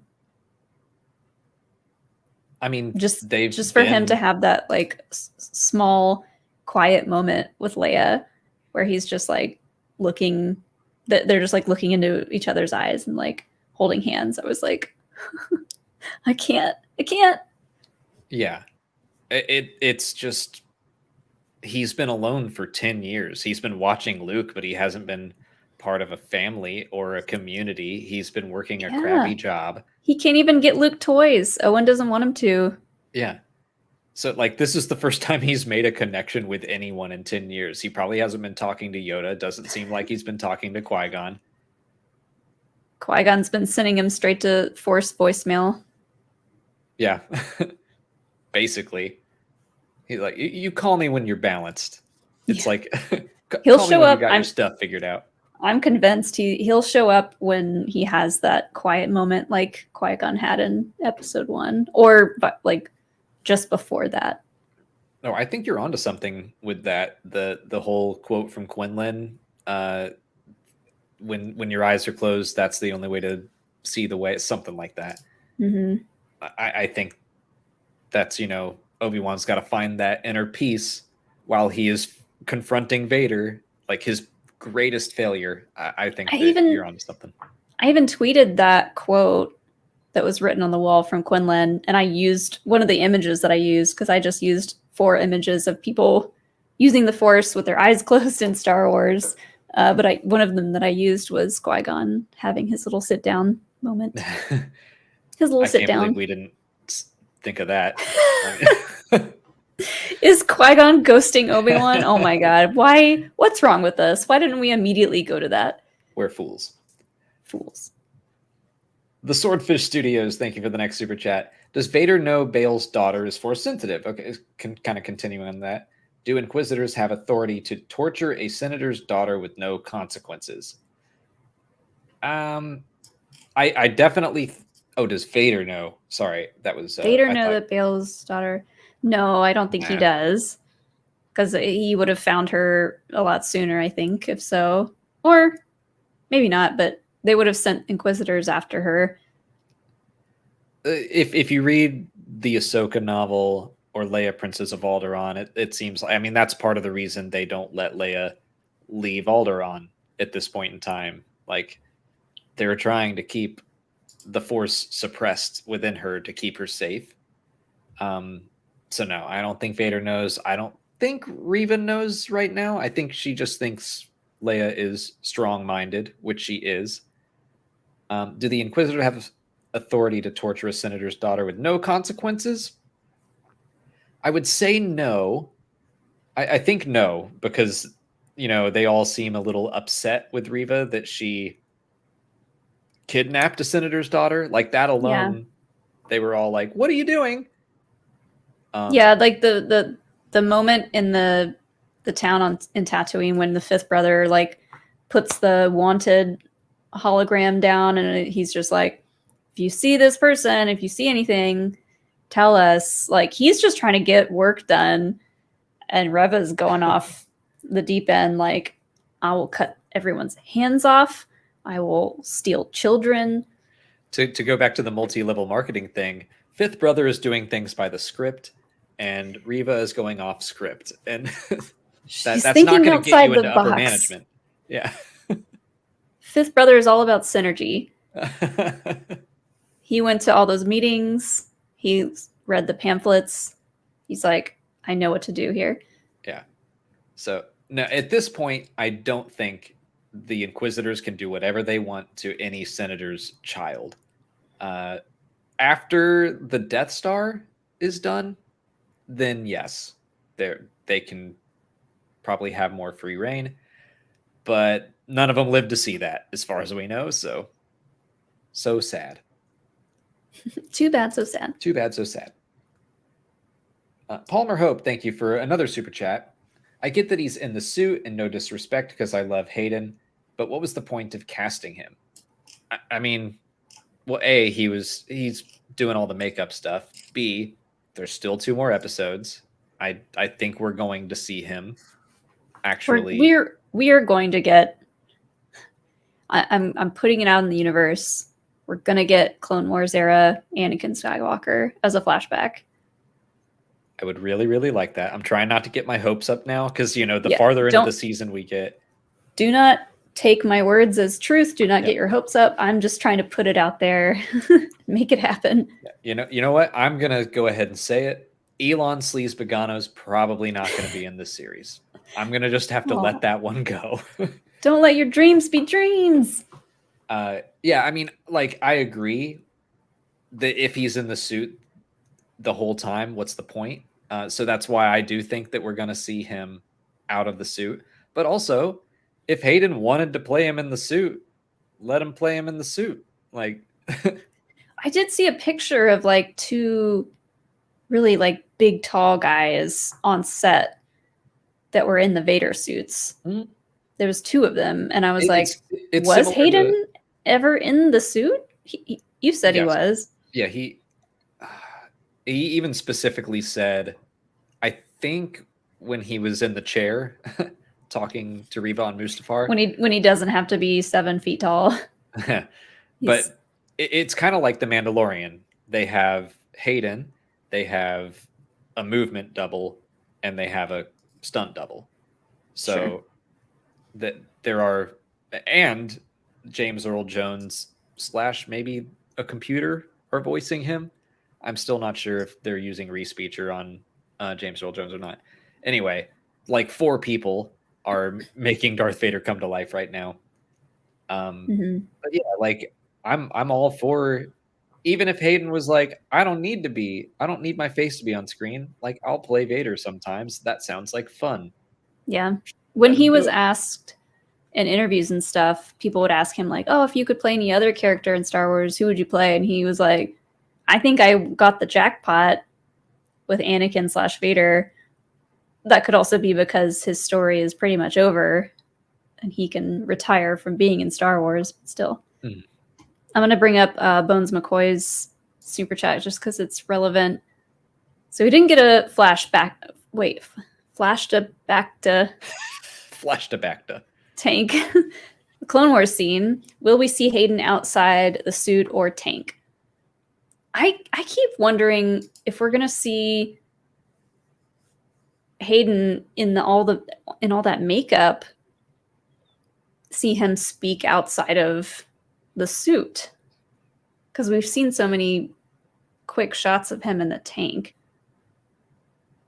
I don't know. Yeah, I think we will. I mean, we did get as burned up, scarred up, sad Vader. Humpty Dumpty Vader. is what I like to call him. Yeah, the way they have kind of repeated some stuff like today from Fallen Order. They've done a lot of similar beats, and I'm like, if they do the thing where they cut off part of his mask like they did in Star Wars Rebels, I'm fine with it. He might just like if that happened, he might just like take it off, take the rest of it off, and he's like, I'm gonna look at you with my own eyes, Obi-Wan. Yeah, while I murder you or try to. Yeah, like I don't think that he needs the suit like constantly. We've seen him without the helmet before. He can rip that thing off and do some scary stuff for a while. I think there's a chance of that, but I would really, really like to see more of Hayden as Anakin, more than that little glimpse we got in Part 3. I'd really like to see Anakin and Obi-Wan during the Clone Wars or during their training or something. I think that would be great. Yeah.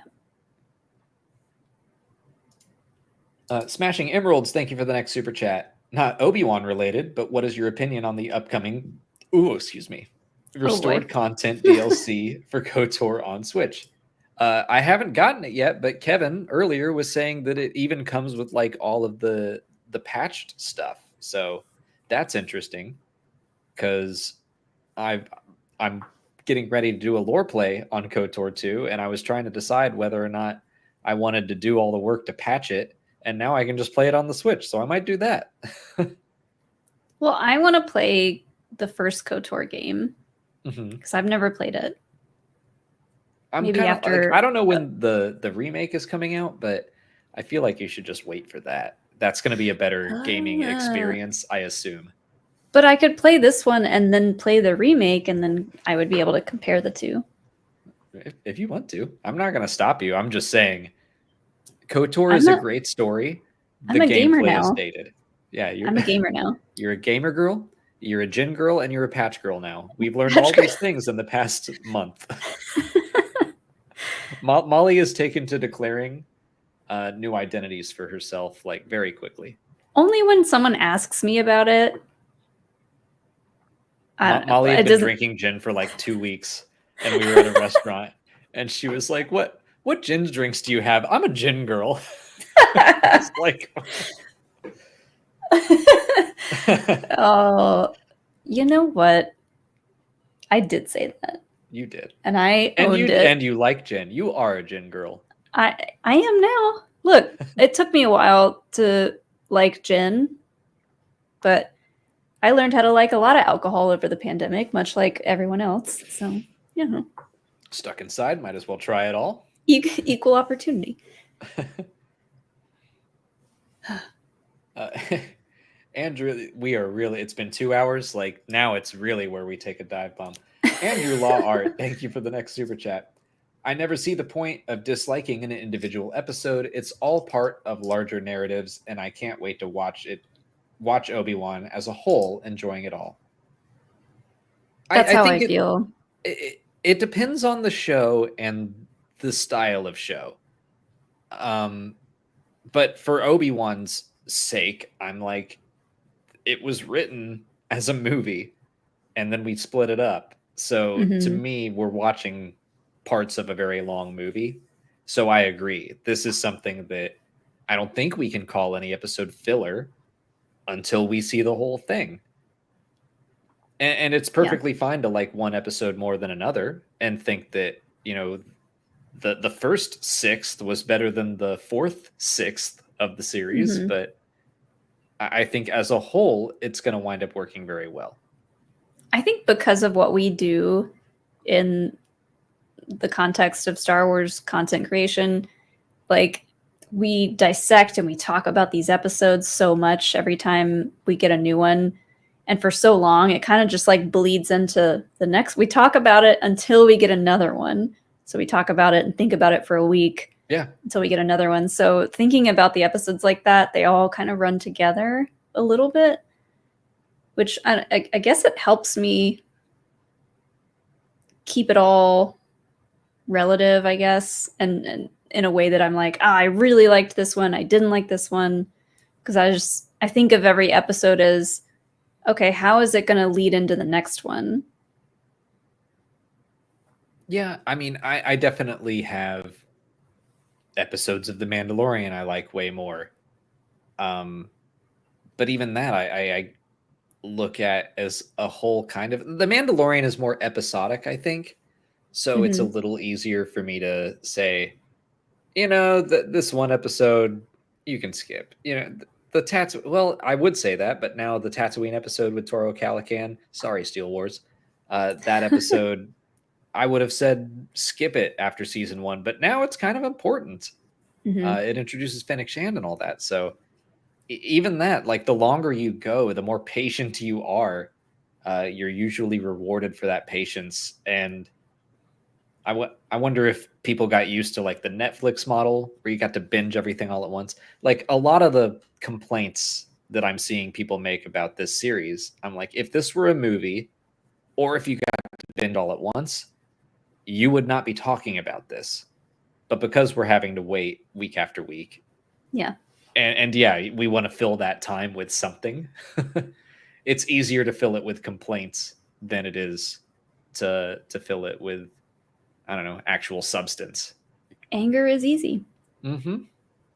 I think George Lucas said that. I think he did. I think we talk about in the Q&A. Q&A is a good warm up for Yeah. this. Yeah. Pharaoh, thank you for the next super chat.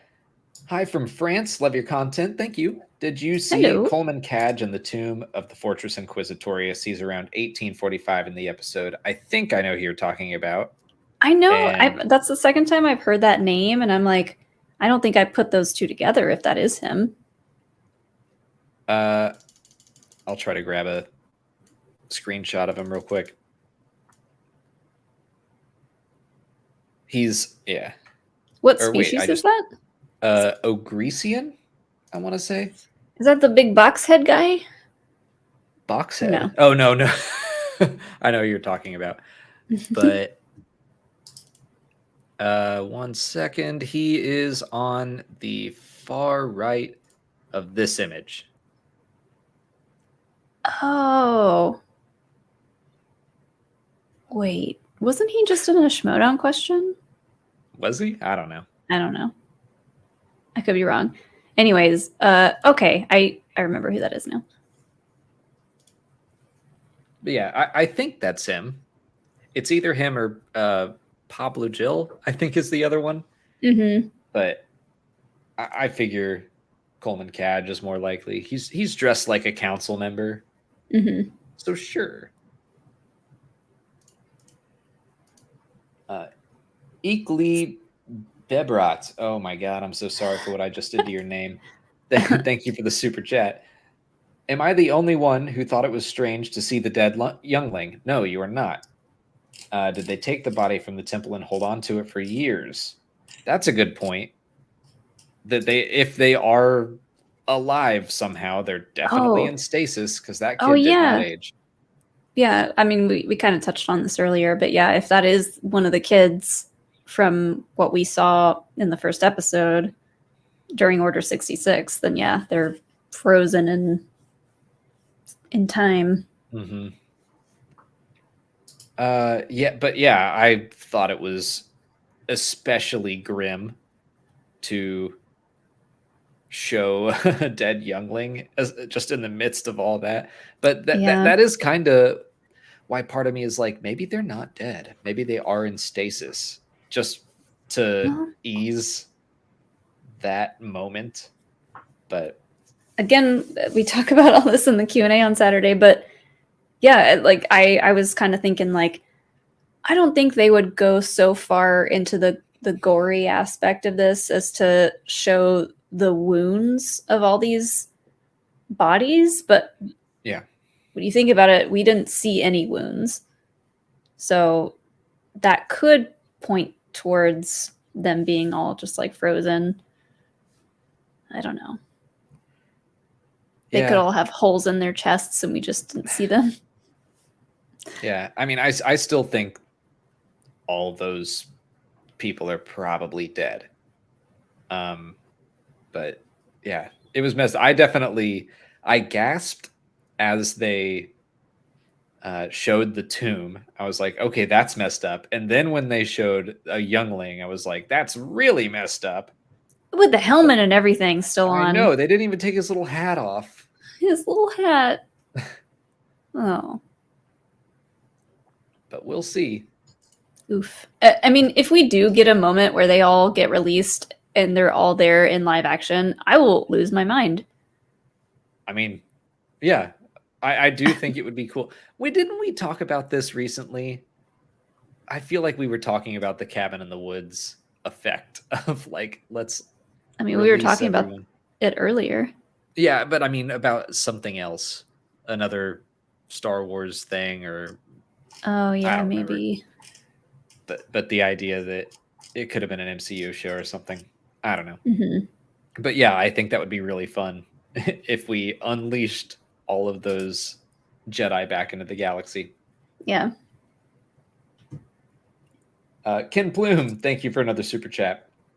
Which Jedi Council members could be amber blocked? Well, Coleman Cadge is one. As far as we know, Oppo Rancisis is still at large. He's too creative and shifty to be caught. So we got Oppo, we got Coleman. Mace is dead. Yoda's alive. Obi-Wan's gone. Present and accounted for. Eth Koth, dead. Ki-Adi-Mundi, dead. Stas Ali, dead.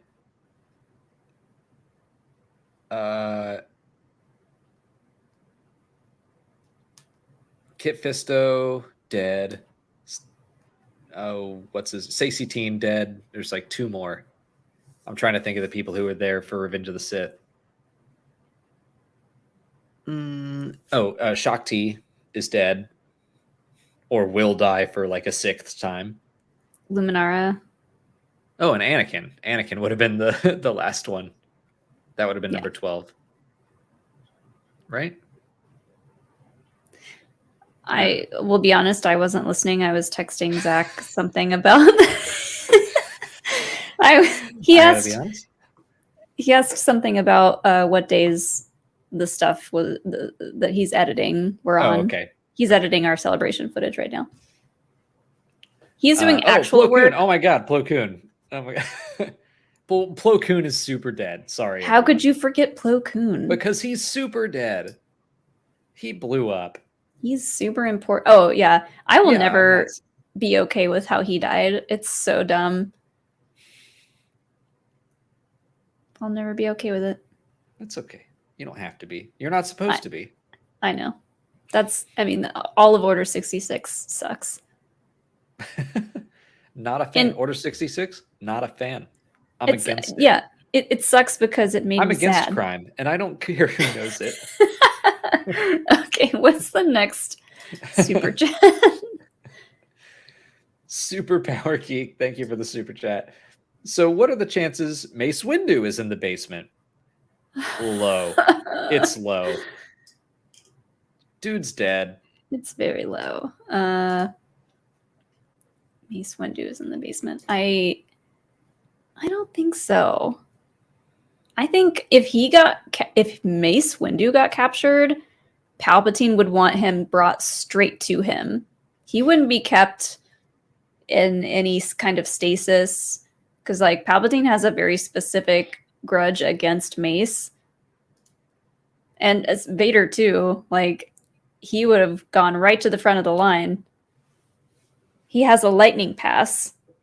Mace Windu has a lightning lane pass to Palpatine. Because of Force lightning. See?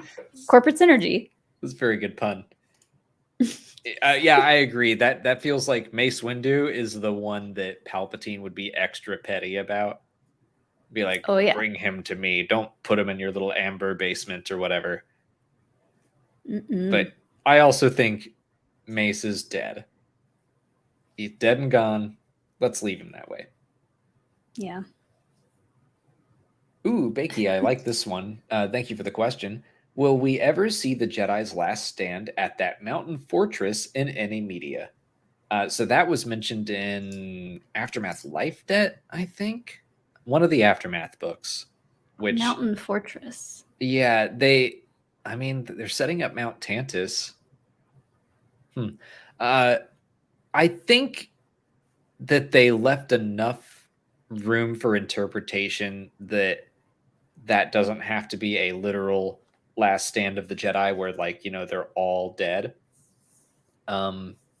Because some of that history was like in Imperial propaganda, if I'm remembering it correctly. So I still want to see it happen, and I think it would be cool.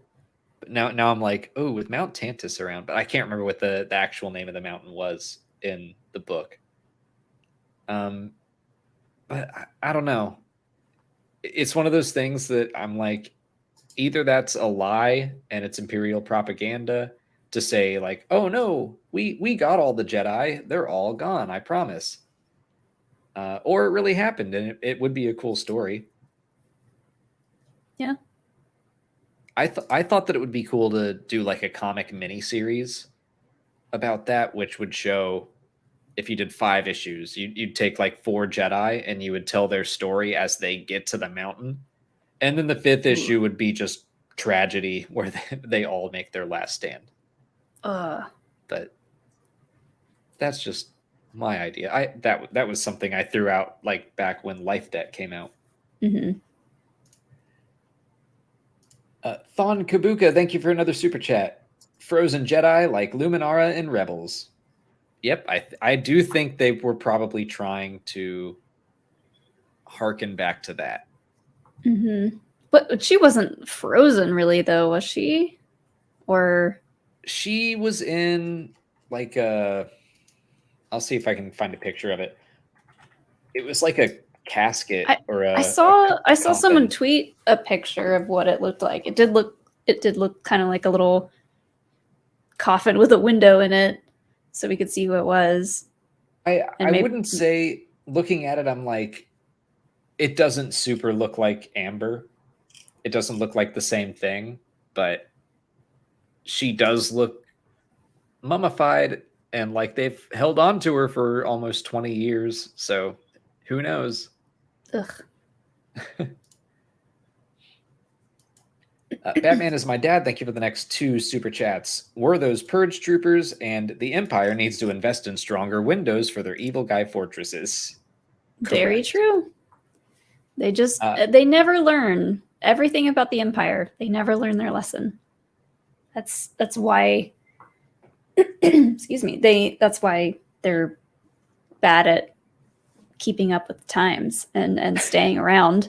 Yeah, I mean, well, they're very prideful, and so I think that Cal breaks in that one time, and they're like, okay, we'll make security a little tighter, and then we won't have to worry about the windows because no one's ever getting in here again. And then someone gets back in and they break the windows, and they're like, damn it, we gotta fix those windows. Speaking of Pride, happy Pride, everyone. Happy Pride.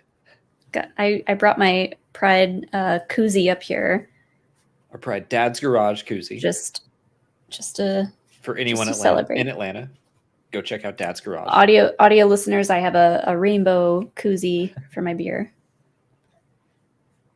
'Tis the month of rainbows.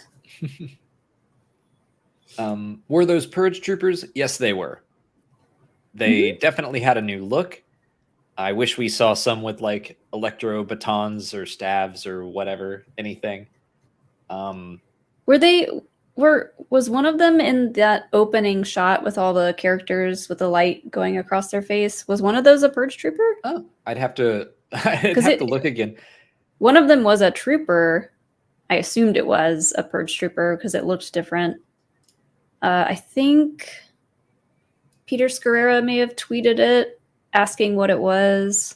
Oh no, he was asking what that gonk droid was, which is he tweeted the purge trooper thing as well. Oh, okay. Which is wild that the gonk trooper clock in. I can't believe they included that. Maybe someone in animation just really loves gonk droids. Looking back through it right now, and I do not see a Purge Trooper. I see Ned. I see that Gonk droid, 3PO, Kylo Ren, Rebel Helmet, R2, Boba Fett, Lola, Vader, and that's it. Oh, okay. Which I think this is the first time that they've like updated that on the fly. Yeah, that was and why did they choose that unexpected. Gonk droid? I'm not complaining, but that seems like a weird choice. Just for gonk droids everywhere. You know I love Gonk droids, but why that one specifically? That's so funny. to me. Maybe it's a spy. Maybe it's working with the rebellion. That Gonk droid is more important than we know. But yeah, the new Purge Trooper design, I kind of hope we see them in Survivor. I think that would be cool to show them continuing to evolve. Yeah. Brandon Chatterton, thank you for your super chat. In nearly every chapter, someone has told Leia no one is coming to rescue her. It makes her plea to Obi-Wan and her subsequent rescue in A New Hope more poignant. Mm. It also really helps make her that like symbol of hope that she becomes, because it is, yeah, everyone keeps saying no one's coming for you, and someone always does. And so it does kind of give her this sense that like, no, someone's coming, and she's never going to lose that hope. Yeah. I love that so much. I love all of Leia's stuff when she's with the bad guys. All of her lines are just pure gold. And they all kind of relate back to her scenes in the future. Like in this episode, she's like, I'm the princess of Alderaan. You know, she's telling them who her family is, and it sounded exactly like A New Hope, where she's like, I'm a member of the Imperial Senate, you know, and it explains so much about her confidence and her ability to just be like, yeah, whatever. You guys are trash. I know what I'm doing. All right, someone said that the helmet that was being referred to is in the second and third episodes. And I do think I see what Helmet? you're talking to. Yeah, okay. That might be a Purge Trooper. It is very straight. Oh, like the one from the beginning?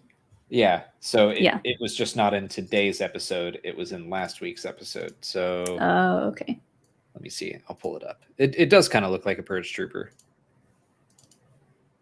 It's hard to tell because you can only see like part of it at a time, but I think that might be Yeah. it's too straight down the sides to be a normal stormtrooper, Mm-hmm. and it has that kind of first order look with the grill. Yeah. So maybe.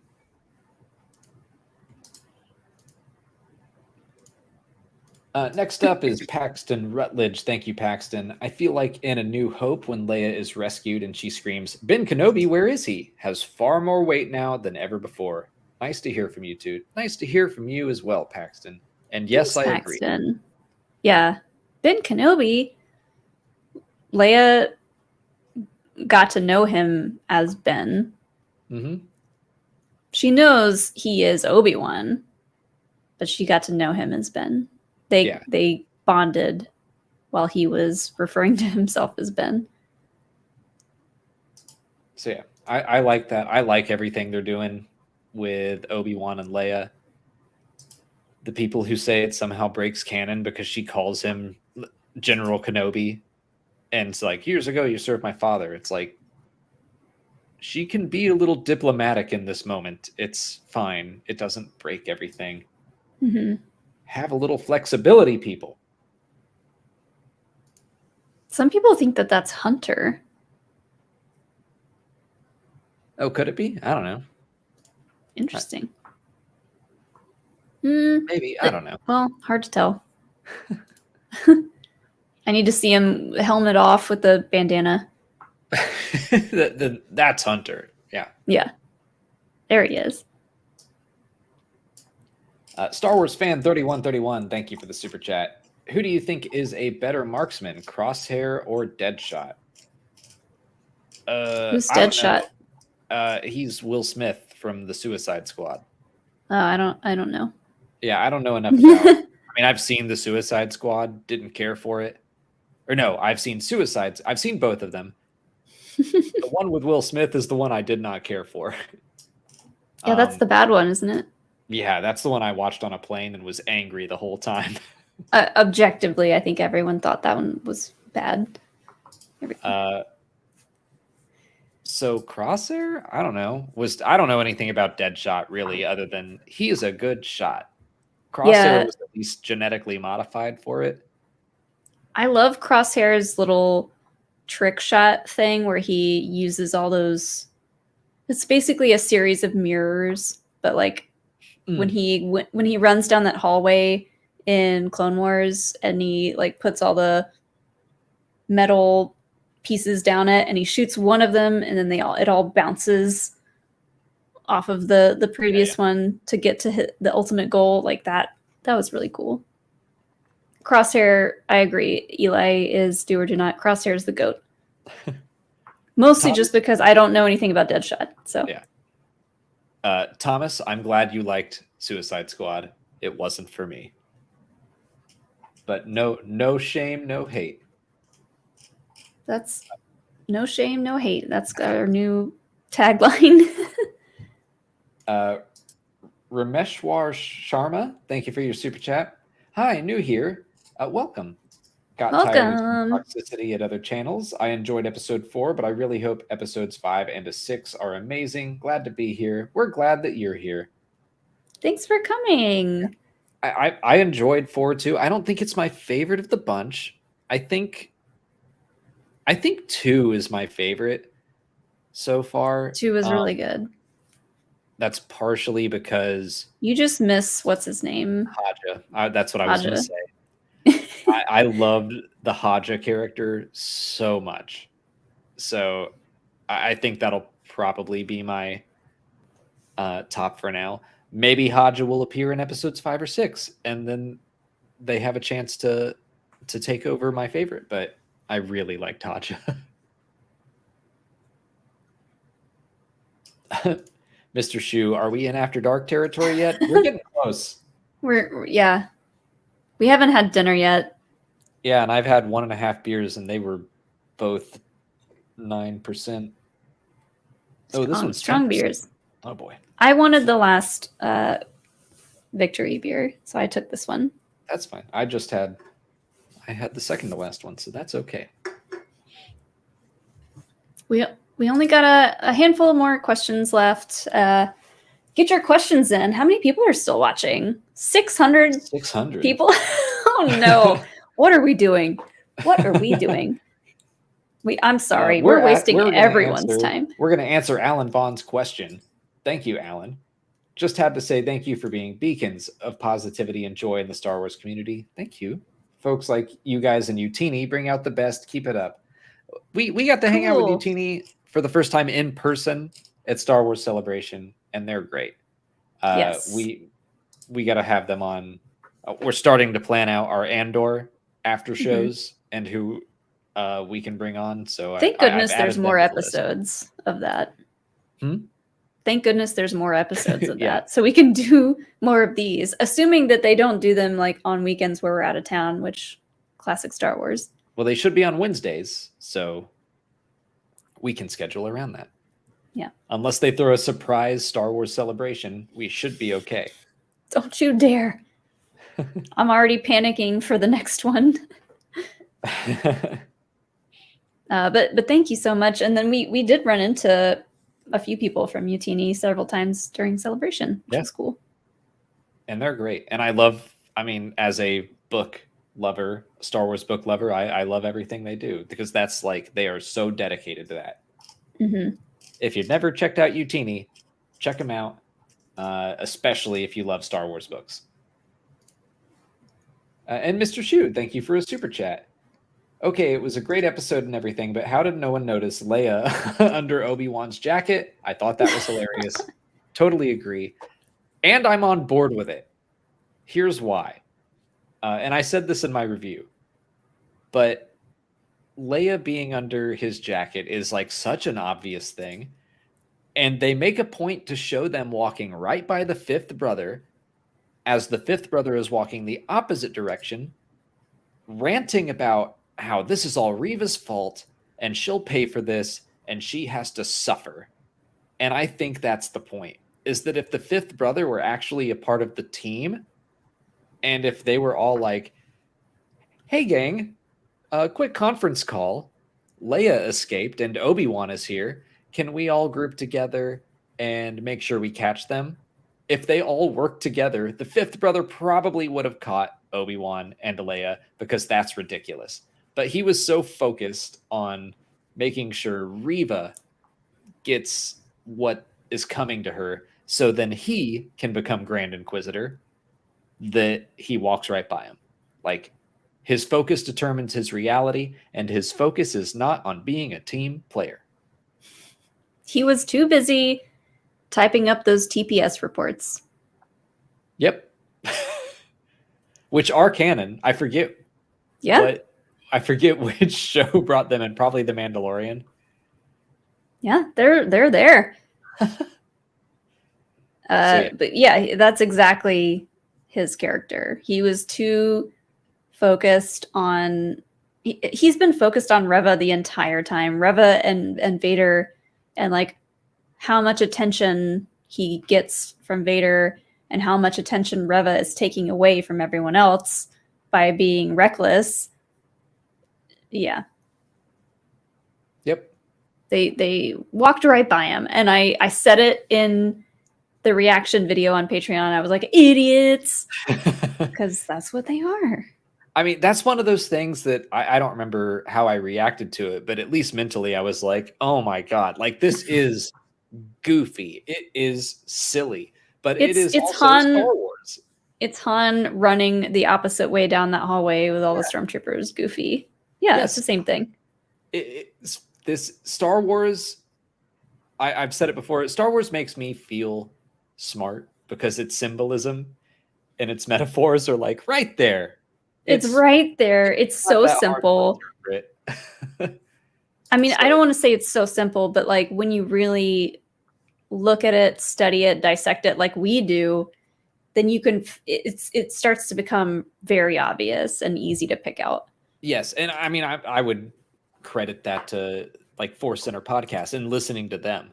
Like, I don't want to pretend that I've always been picking up on Star Wars themes and stuff, but once you start to recognize what the themes of Star Wars are, you see them constantly, and you start to see Star Wars for what it is, which is what George Lucas wanted it to be. And it's at its heart a story of selfishness versus selflessness. And so you can boil down so many scenes in Star Wars to just those themes. And that's what this is. The fifth brother was being selfish, and he had his own ambitions, and he missed the obvious thing right in front of him. And so I really liked that. We may have talked about this before, but I love watching documentaries and like true crime stuff. Alex doesn't love the like serial killer stuff as much that I watch, but I watch all that stuff, and I love watching stuff about true crime because I'm like, everything comes down to childhood trauma, and I love seeing where people's stories like originated from. So then I can't help but think about all that with every Star Wars character. I'm just like, I wonder what their childhood was like. And I just want to know it. And so it's easy for me to take a Star Wars character and be like, okay, this is what probably happened to them as a child. And this is why that they're the person that they are now.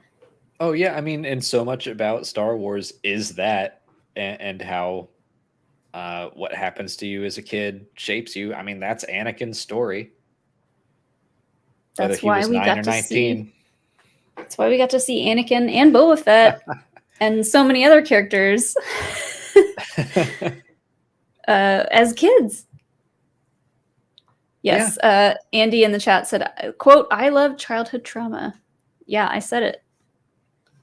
I love it because it helps you shape your future. It helps you figure out the rest of your life, because if you can understand what kind of trauma you had as a kid, you can get past anything as an adult.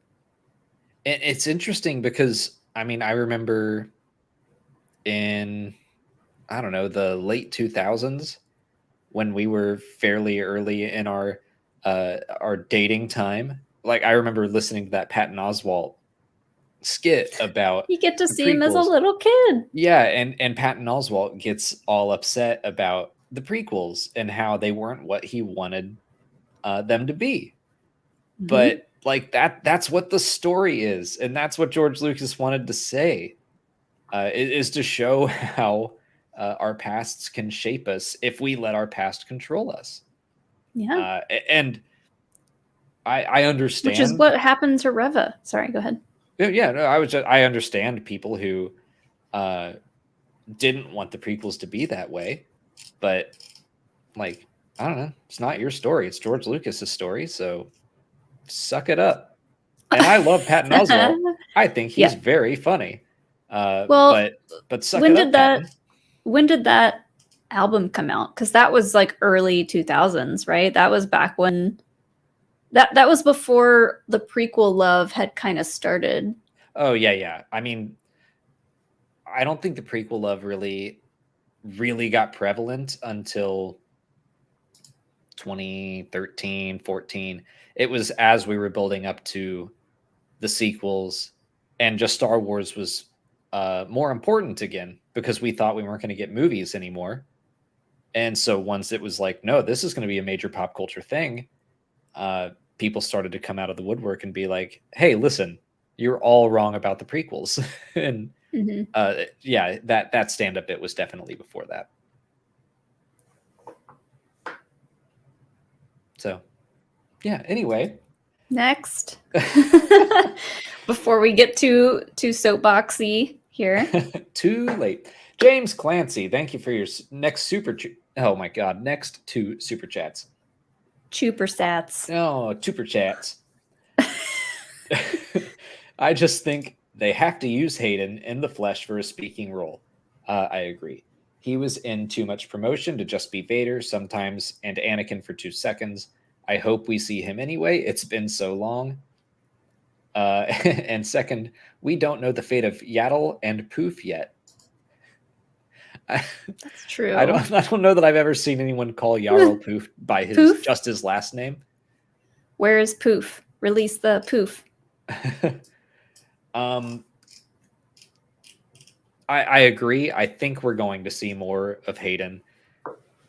The way they've been talking about him, the way he's been talking about the show, it's like, you did more than just wear a suit and stomp around. We kind of saw him from a distance in 2 episodes ago when Obi-Wan was having that vision. Yeah, a tease for something more, I hope. Yeah, and I loved that tease. Like, they showed him from super far away, but you could tell from the angle of his face, like that was almost the exact same angle that we see him in episode 3, when he kind of looks over and we see him with the Sith eyes for the first time. Yeah, I loved that shot because they stayed far enough away to where we understood Obi-Wan when he was like, what did I just see? Was that nah, whatever. Moving on. It was perfect. Yeah, but I want, Hayden to actually deliver a line. Sure. Yeah, me too.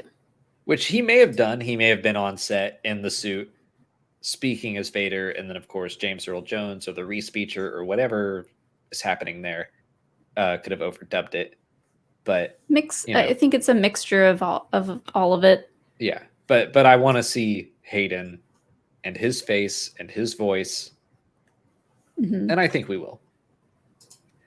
As for the fate of Yaddle and Jarl Poof, so let's see. We don't know their fates.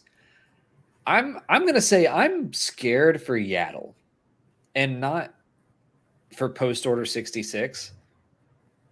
She was in the Tales of the Jedi trailer, and she was in the again very Dooku. very brief. Yeah, very brief. She was in the Dooku section of the trailer. I don't know. I'm afraid for her. That's all.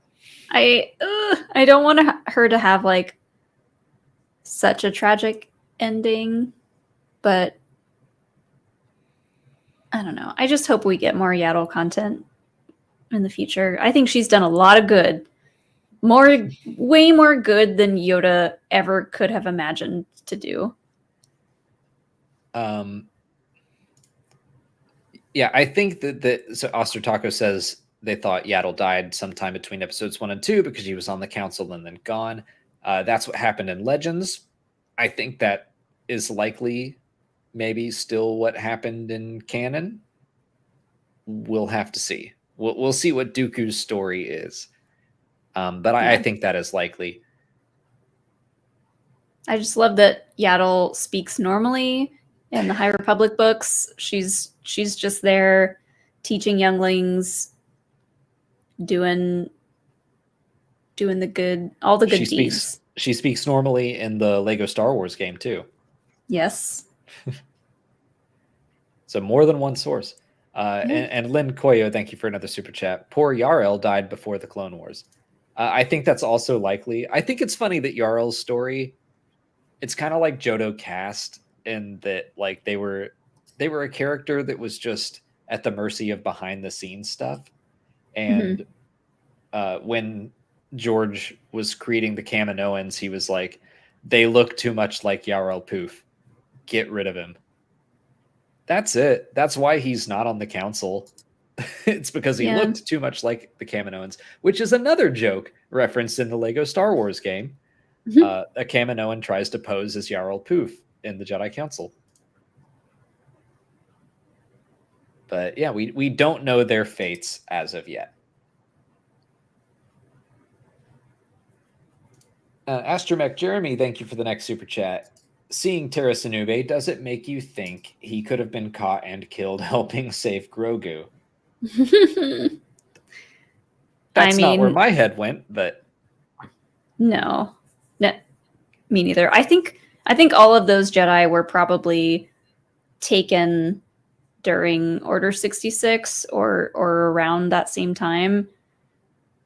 I don't think they were all clamoring to save Grogu, even though they should have been, in my opinion. That's Molly's headcanon.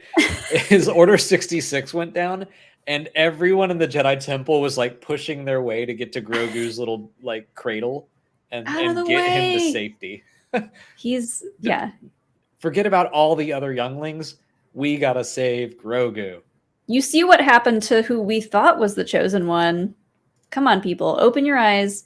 This is the real chosen one. He's gonna help reunite Mandalore and the Jedi.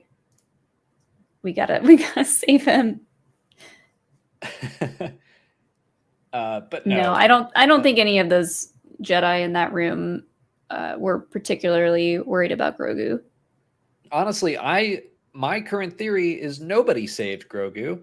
I think he got taken by clone troopers to Mount Tantus, and then someone saved him. Maybe the Bad Batch. Because like, if anyone that they found that was that young, still technically a baby, like they're just gonna take them and run experiments on them. He was 20 at that point. Still a baby though. Yeah, I know. I agree. A bebe, if you will. Bebe Yoda. Patrick Foley, thank you for the next two super chats. You think all the complaints of this show would fall silent if it was animated? Some parts feel like a Clone Wars or Rebels episode. I thought of Stealth Strike with Kanan and Rex. Also, horrible thought, taxidermy Jedi. Sorry. I think that there would be, yes, fewer complaints about this show if it were animated, simply because not as many people would be watching it, which is and a shame. People just automatically assume if it's animated, it's geared towards a younger audience, which sometimes is the case. But even when it is geared towards a younger audience, there are still very like grown-up adult themes going on in all of these stories that everyone can probably relate to, of all ages. And specifically, adults can relate to a lot of these stories geared at younger kids and make them think about things differently just because they're geared at a younger age. Yeah, I mean, the Clone Wars, Rebels, Resistance, the Bad Batch are all kid-friendly, but they're still adult accessible. And Right. I mean, like, the lessons are all good for kids, but they're also good to remind adults too. Yeah, I mean, part of the fun of watching and enjoying Star Wars content is remembering what it's like to be a kid again. Star Wars reminds adults that, like, hey, remember when you used to just like play with your action figures and make them shoot at each other and fight and stuff, and you would like save the princess or whatever when you're having your playtime as a kid. Like, that's just what Star Wars is about. This time, my mind wandered, so now we're even. How dare you? How dare you? I was saying some really poignant stuff, and no. Star Wars just reminds people how to stay creative and stay childlike in all the good ways. Yes, I do agree. Okay. And then moving on. Got a couple more. Thank you for the next super chat. Fortress Inquisitorius needs a sign that says it has been 0 days since the last Jedi escape, seeing how they let them get out like they sneaking a kid into a movie. Yeah, whether it's a break-in or a rescue or whatever, it's just constant. Fortress Inquisitorius needs to up their game. And yeah. Templin Institute put a fun image out today of like, I think I saw that. I don't know what it was referencing. It was referencing Tala's simple, just like, hey, the Grand Inquisitor is expecting me, and I'm going to tell him that you were holding me up if you don't let me through right now. And he was basically like, this can't keep working. And I thought that was very funny. I think that's the whole message, though, of the Empire, is that no one speaks to each other, so no one knows like what is actually going on. All she had to do is mention her connection with the Grand Inquisitor, and he probably didn't realize that he is out of commission right now, and he was just like, oh, I don't want him on my back. Right. But 90% of rebel infiltrations use these 4 phrases. Lord Vader or the Grand Inquisitor is expecting me. Do you want to explain to Lord Vader or the Grand Inquisitor why I'm late? I'm your superior officer. I'm here with classified intelligence. Do you know what classified means? And yeah, I agree with that. I think it's funny. It's also the point. Like, again, Star Wars is... I think Star Wars these days leans toward more... I don't even want to say adults content, but like it leans more towards the PG-13 than younger, but it's still kid accessible. And like all of these things are the point. I don't know. Sometimes people get upset that the same things keep happening, and I'm like, yeah, but that's how the Empire is. That's why they keep working. There's a reason they keep doing these things. It's because the Empire is so set in their ways. Maybe this is because I've almost finished my second beer. I could be getting into like territory of nonsense. But what if it's like What if it's like these themes and ideas in Star Wars is like reminding adults childlike things that they should remember, but they forget over time because of adult reasons. Like you just forget to be creative. You forget to think outside the box. You forget to think about other people's feelings, and like you're too wrapped up in your title and your rank to care about anything else. Yeah. And you're just trying to climb that corporate ladder, get to the top. Star Wars is like, snap out of it. Look at what the Empire really is. Yes, I think all that's correct. I mean, I remember when I was taking improv lessons, and one of my teachers was like, all improv is learning how to be a kid again, and learning how to use your imagination, and learning to play and be a good scene partner, a good friend, a good listener. It's all these things that kind of get beaten out of you as an adult. Mm-hmm. And it's the same thing. It's the same reason you see babies using the Force in the Clone Wars or Star Wars Rebels. Is like, that, yeah, like it's super easy. Yeah. When you're young, using your imagination is like, boom, easy, simple. Mm-hmm. I think it's still important for adults to hear the lessons that Star Wars has been teaching us since we were 8, because we need the reminder. Because being an adult is hard. Yeah. The more responsibility that gets poured on your shoulders, the harder it becomes to remember how to think creatively and not get too bogged down in all the serious stuff. Yeah. And you can forget, the people around you. You can become selfish and worried about, just your own well-being and just your family, instead of your whole community. Yeah. Star Orange says we're back to trauma explained. Oops. Oh boy. You know what? If you leave this chat up to, or this stream up to me, I will always bring it back to some kind of trauma. So maybe I should make my own separate channel about like childhood trauma and how it relates to sci-fi fantasy stories. That could get dicey. I don't know. Trauma. I am not a psychiatrist or a counselor, so that is probably a bad idea. Never mind. Patrick Dubé, thank you for the next super chat. Thanks for a fun evening, guys. Heart. Thank you, Patrick. Yay. Thanks for Justin sticking Carter. around for so long. Yeah, thank you.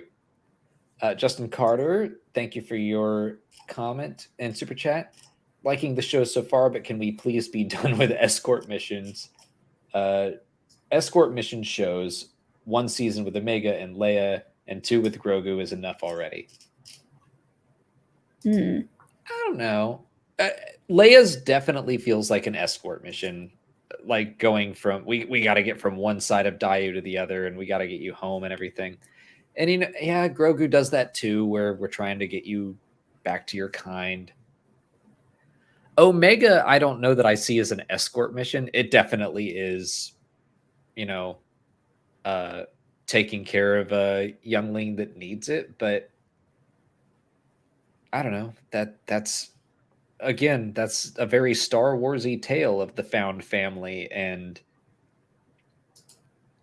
having to take on this responsibility that you weren't expecting. Yeah, I mean, I don't want to always think of all these things as escort missions, because that really boils it down to the very basic explanation of what's happening. You got to think about it more of how is this moving these characters' stories forward? What is it doing for this character moving forward? Mm-hmm. And I still think that they're different. Like, on the surface, yeah, it's an adult watching over a kid, or 4 adults watching over their little clone sister, but the situations they have found themselves in have been different enough that it hasn't felt samey to me. Yeah, I mean, look at how many lessons these kids are teaching the adults. It's more so that than anything else for Star Wars. The kids are the ones teaching the adults the important lessons. I guess I don't see Omega as an escort mission just because I don't know where they're escorting her to. Like, at least She's part of the group now, so no, that's not an escort mission. Right. Like Leia, it's like we're escorting her back to Alderaan. Grogu, at least for us 2 seasons, let's say, was I have to get him back to his kind. And now it's just like Grogu's back. Grogu is with his family. Yeah. Now it's just Grogu's my son. So they're not escorting him anywhere. And Omega, it's definitely a protection mission, I guess. But I don't know. Escorting to me in a video game, it's like we have to get from point A to point B, and you're really going to mess things up along the way. Force Center was talking about that for the Dayu episode, where Leia is like, I want this cape, I want these gloves, I want this food. And Obi-Wan's like, can you please just pay attention to me? But that's all teaching Obi-Wan what it's like to travel with a child. Yeah. And that is a lesson that he needs to learn. He's got to be quick on his feet. He's got to be able to be like, all right, fine, get the gloves. I don't have time to argue about the gloves and the cape. We just got to go. Anyways, got a couple more left. We can do this. We can do this to where we don't eat dinner at midnight. Let's do it. We'll see. Vex431, thank you for the next super chat. Lola can't catch a break. Someone needs to equip her with an improved stealth and agility processor. Oh, poor Lola. I'm terrified of Lola now. They've already established she has a tiny saw, and now she's been hacked. Oh, okay. The last note that I put as my notes for this episode was evil Lola droid tiny saw ? Question mark. She's got that tiny saw. She could do anything. We have no idea what else she has under there, under that hood. I love that it showed the tiny saw, and then Flea's character, I think his name is Vect, like grabs Lola and smashes it, and like it pops open, and I'm like, where's the saw? Where did it go? Where does it fit in that little tiny thing? There's no room for it. You've seen a Swiss Army knife, right? Yeah. That's basically what Lola is. I'm just and saying, every I didn't other see the saw droid. in there. Yeah. Do you I look just at a think Swiss Army knife and you're like, this has nail clippers in it. How? Where did they go? You fold them back in, and then now it's a can opener? Magic. I don't understand. Tiny scissors? What? How do they fit? I don't understand. Okay, fine. She's a Swiss Army knife. All right. She's even the right colors for it, too. That's true. Tom Davis, thank you for the next super chat. The show is definitely playing out like the movie it was supposed to be. Parts 3 and 4 definitely feel like a middle act. Excited for the conclusion. Yeah, and I would even argue that, like, I was still under the impression that, of my own headcanon, that the assault on the Fortress Inquisitorius would be the last episode. That just made sense to me. I'm thrilled I was wrong, because now I'm like, no clue. Now you don't know what's happening. Mm-hmm. I'm very happy about that. Laser Swords, hey, what's up? Thank you for the super chat. Great seeing both of y'all at Celebration. It was great to see you too. It would be nice if the show could have ended with a flash forward to Leia, with young Ben Solo cementing how this experience led to her naming him after Obi-Wan. Wow. That would be hard to do, because they'd have to cast someone as Leia. They'd have to cast or do the anti-aging? No, the de-aging. The de-aging thing. And then they'd have to, I guess, cast a young Ben Solo. Yeah. Which that wouldn't be as hard. it would be nice if the show could have ended that way.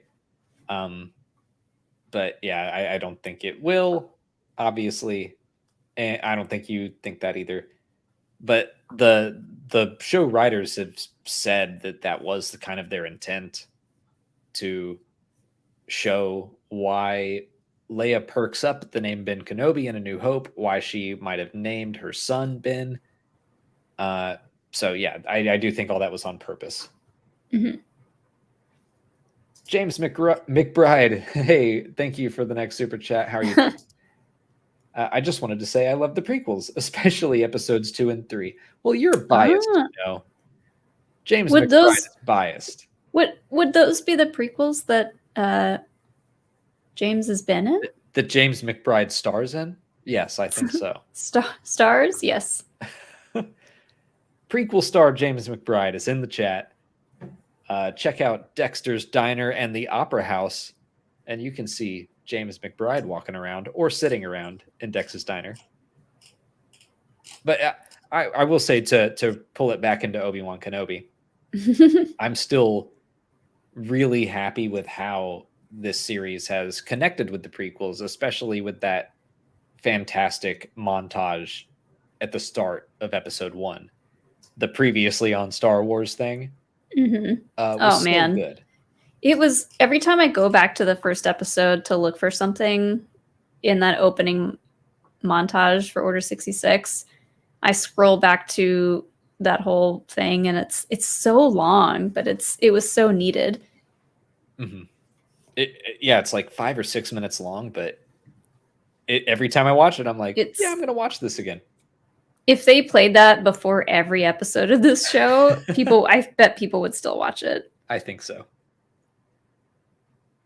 I just want to say that Maddie said Star Wars has given me an unrealistic view of prison breaks. Yeah, I think every movie easy. does that. Yeah. Every movie does that. Yeah, prison breaks, no problem. Just dress up like a guard, walk right through. Say the Grand Inquisitor is expecting me. Patrick Dubé, thank you for another super chat. Hashtag Grogu is my space Jesus, heart. Oh. And Joel Davis with the next one. Thank you. What do you make of the criticism that the show looks cheap and on a budget? Sometimes I agree. Not so much in this episode. The Mapuzo stuff, I was like, this looks like California. Mhm. I think they filmed it at Joshua Tree. And I was just like, yep. Is that the town that Vader came through? Yeah. I mean, that whole planet that just looked like California. Right. It looked like a desert planet with like a little extra plant life. Yeah. A little extra pizzazz. Yeah, I mean, so far in this show, the only things that have made me question the quality of the visual effects have been, Mapuzo, because specifically at night, when we get that kind of quick moment with Obi-Wan and Vader, the surrounding areas just look very much like the volume. Like, it's almost like I can tell it's a screen. Mm-hmm. We talked about this. It could be the way that Vader is lit, because he's lit very differently in those scenes on purpose to make him look brighter, more vivid, more menacing. So I get why they did that, but it kind of takes me out of the scene because he's lit in a way that it wouldn't be natural in a dark, like, nighttime outdoor setting like that. So that's just like really nitpicky, me being like, well, he wouldn't be lit like that if they were outside.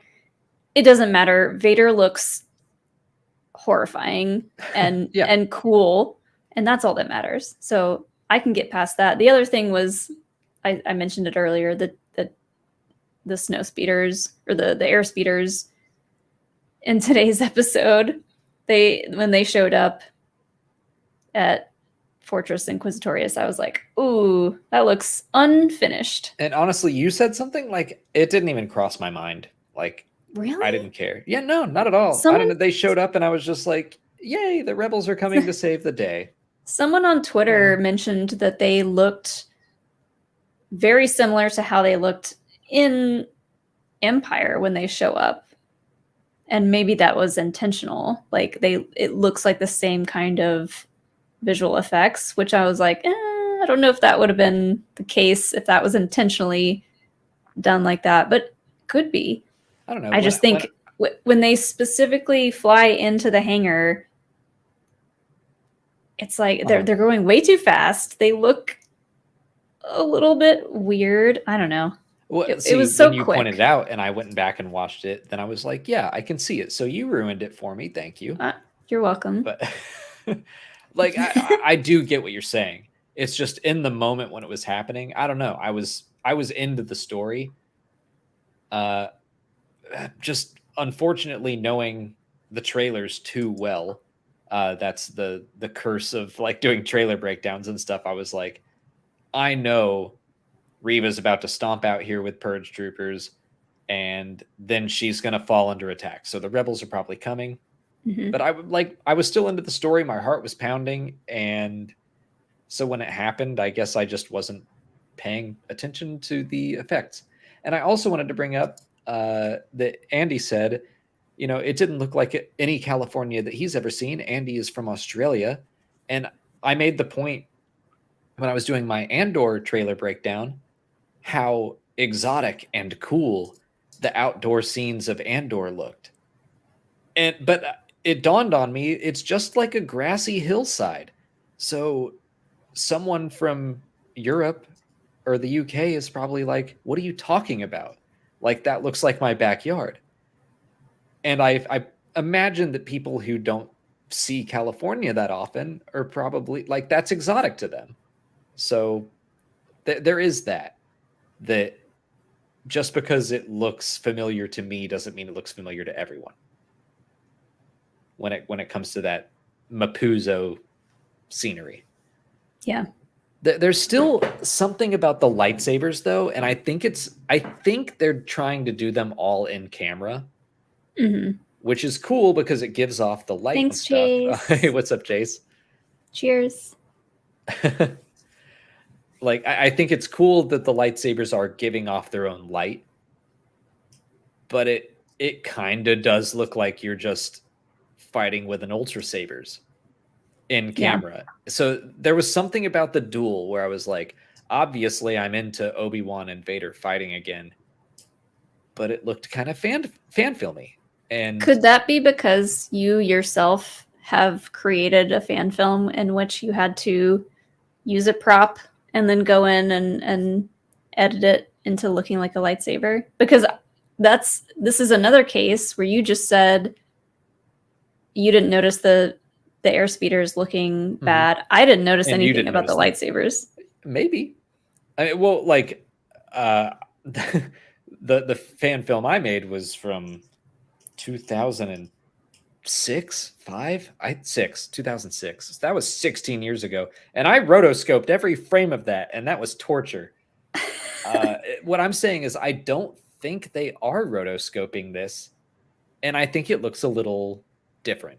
And that's all. And they're probably just trying to find new ways technologically to make a lightsaber fight, which is fine. I mean, that's, you know, Star Wars has always been trying to mess with technology and figure out new ways to make films.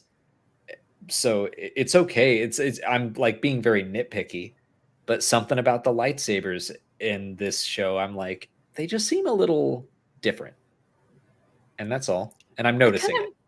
I feel like they're almost different every time we see them pop up in a new show like this. It feels kind of different every time.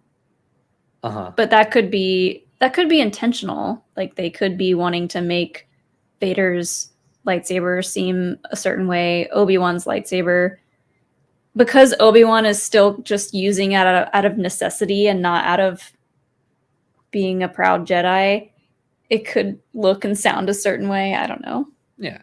And it could just be what Deborah Chow wanted. Like, Yeah. I'm being nitpicky. I am saying it took me out of it a little bit where I was just like, the lightsabers look different, but that's all I'm saying. I'm not saying that it ruined my experience. Mm-hmm. But we've reached the end after 3 hours and 10 minutes. Justin Carter has the last super chat here. Thank you, Justin. It says, just a thought, but a Cal Kestis and Starkiller, not Galen, team-up show is something I need in my life. Well, who would it be if it's not Galen? Like a different Starkiller? Yeah, I don't know how to think about this one because I don't know the character of Starkiller that well. I mean, I if know it were Cal. Starkiller, I would want it to be Galen. Yeah. And I'd want Sam to play him. Although, like, it would be a very different character at this point because if Sam played him in live action at this point in the timeline, then he would not be the age he should be, basically. But again, Are you saying Sam Witwer looks old? Sam Witwer is timeless. Correct. Yeah? I don't know what kind of Sam Witwer you're looking at, but the one I saw at Celebration looks the same as the one I've seen like 10 years ago. I don't know what kind of Sith magic. At Celebration. You kept saying he's No, right no, over there. On screen. On screen. Oh, on screen. Like on the he was on the live stage. He did the Kenobi. Oh yeah, thing. yeah, that's right. That's right. Yeah. Oh yeah. Obviously Sam is the most beautiful human being ever after Molly. Thank you. Thank you. Caught myself. That was close. Okay, we did it. Is it time to go make dinner? Let's go eat some food. We should eat. That was a super fun stream. That was fun. I will say we're not doing a Lego stream tomorrow because we are going to be driving down to GCX, and I guess we'll be on the GCX live stream on Sunday. So if you want to check that out, we'll be doing that. But yeah, we're gonna wrap it up for today. Thank you for watching Views from the High Ground. We will be back next Wednesday to talk about Part 5. But until then, everyone have a great rest of your evening, and may the Force be with you. Bye, everyone.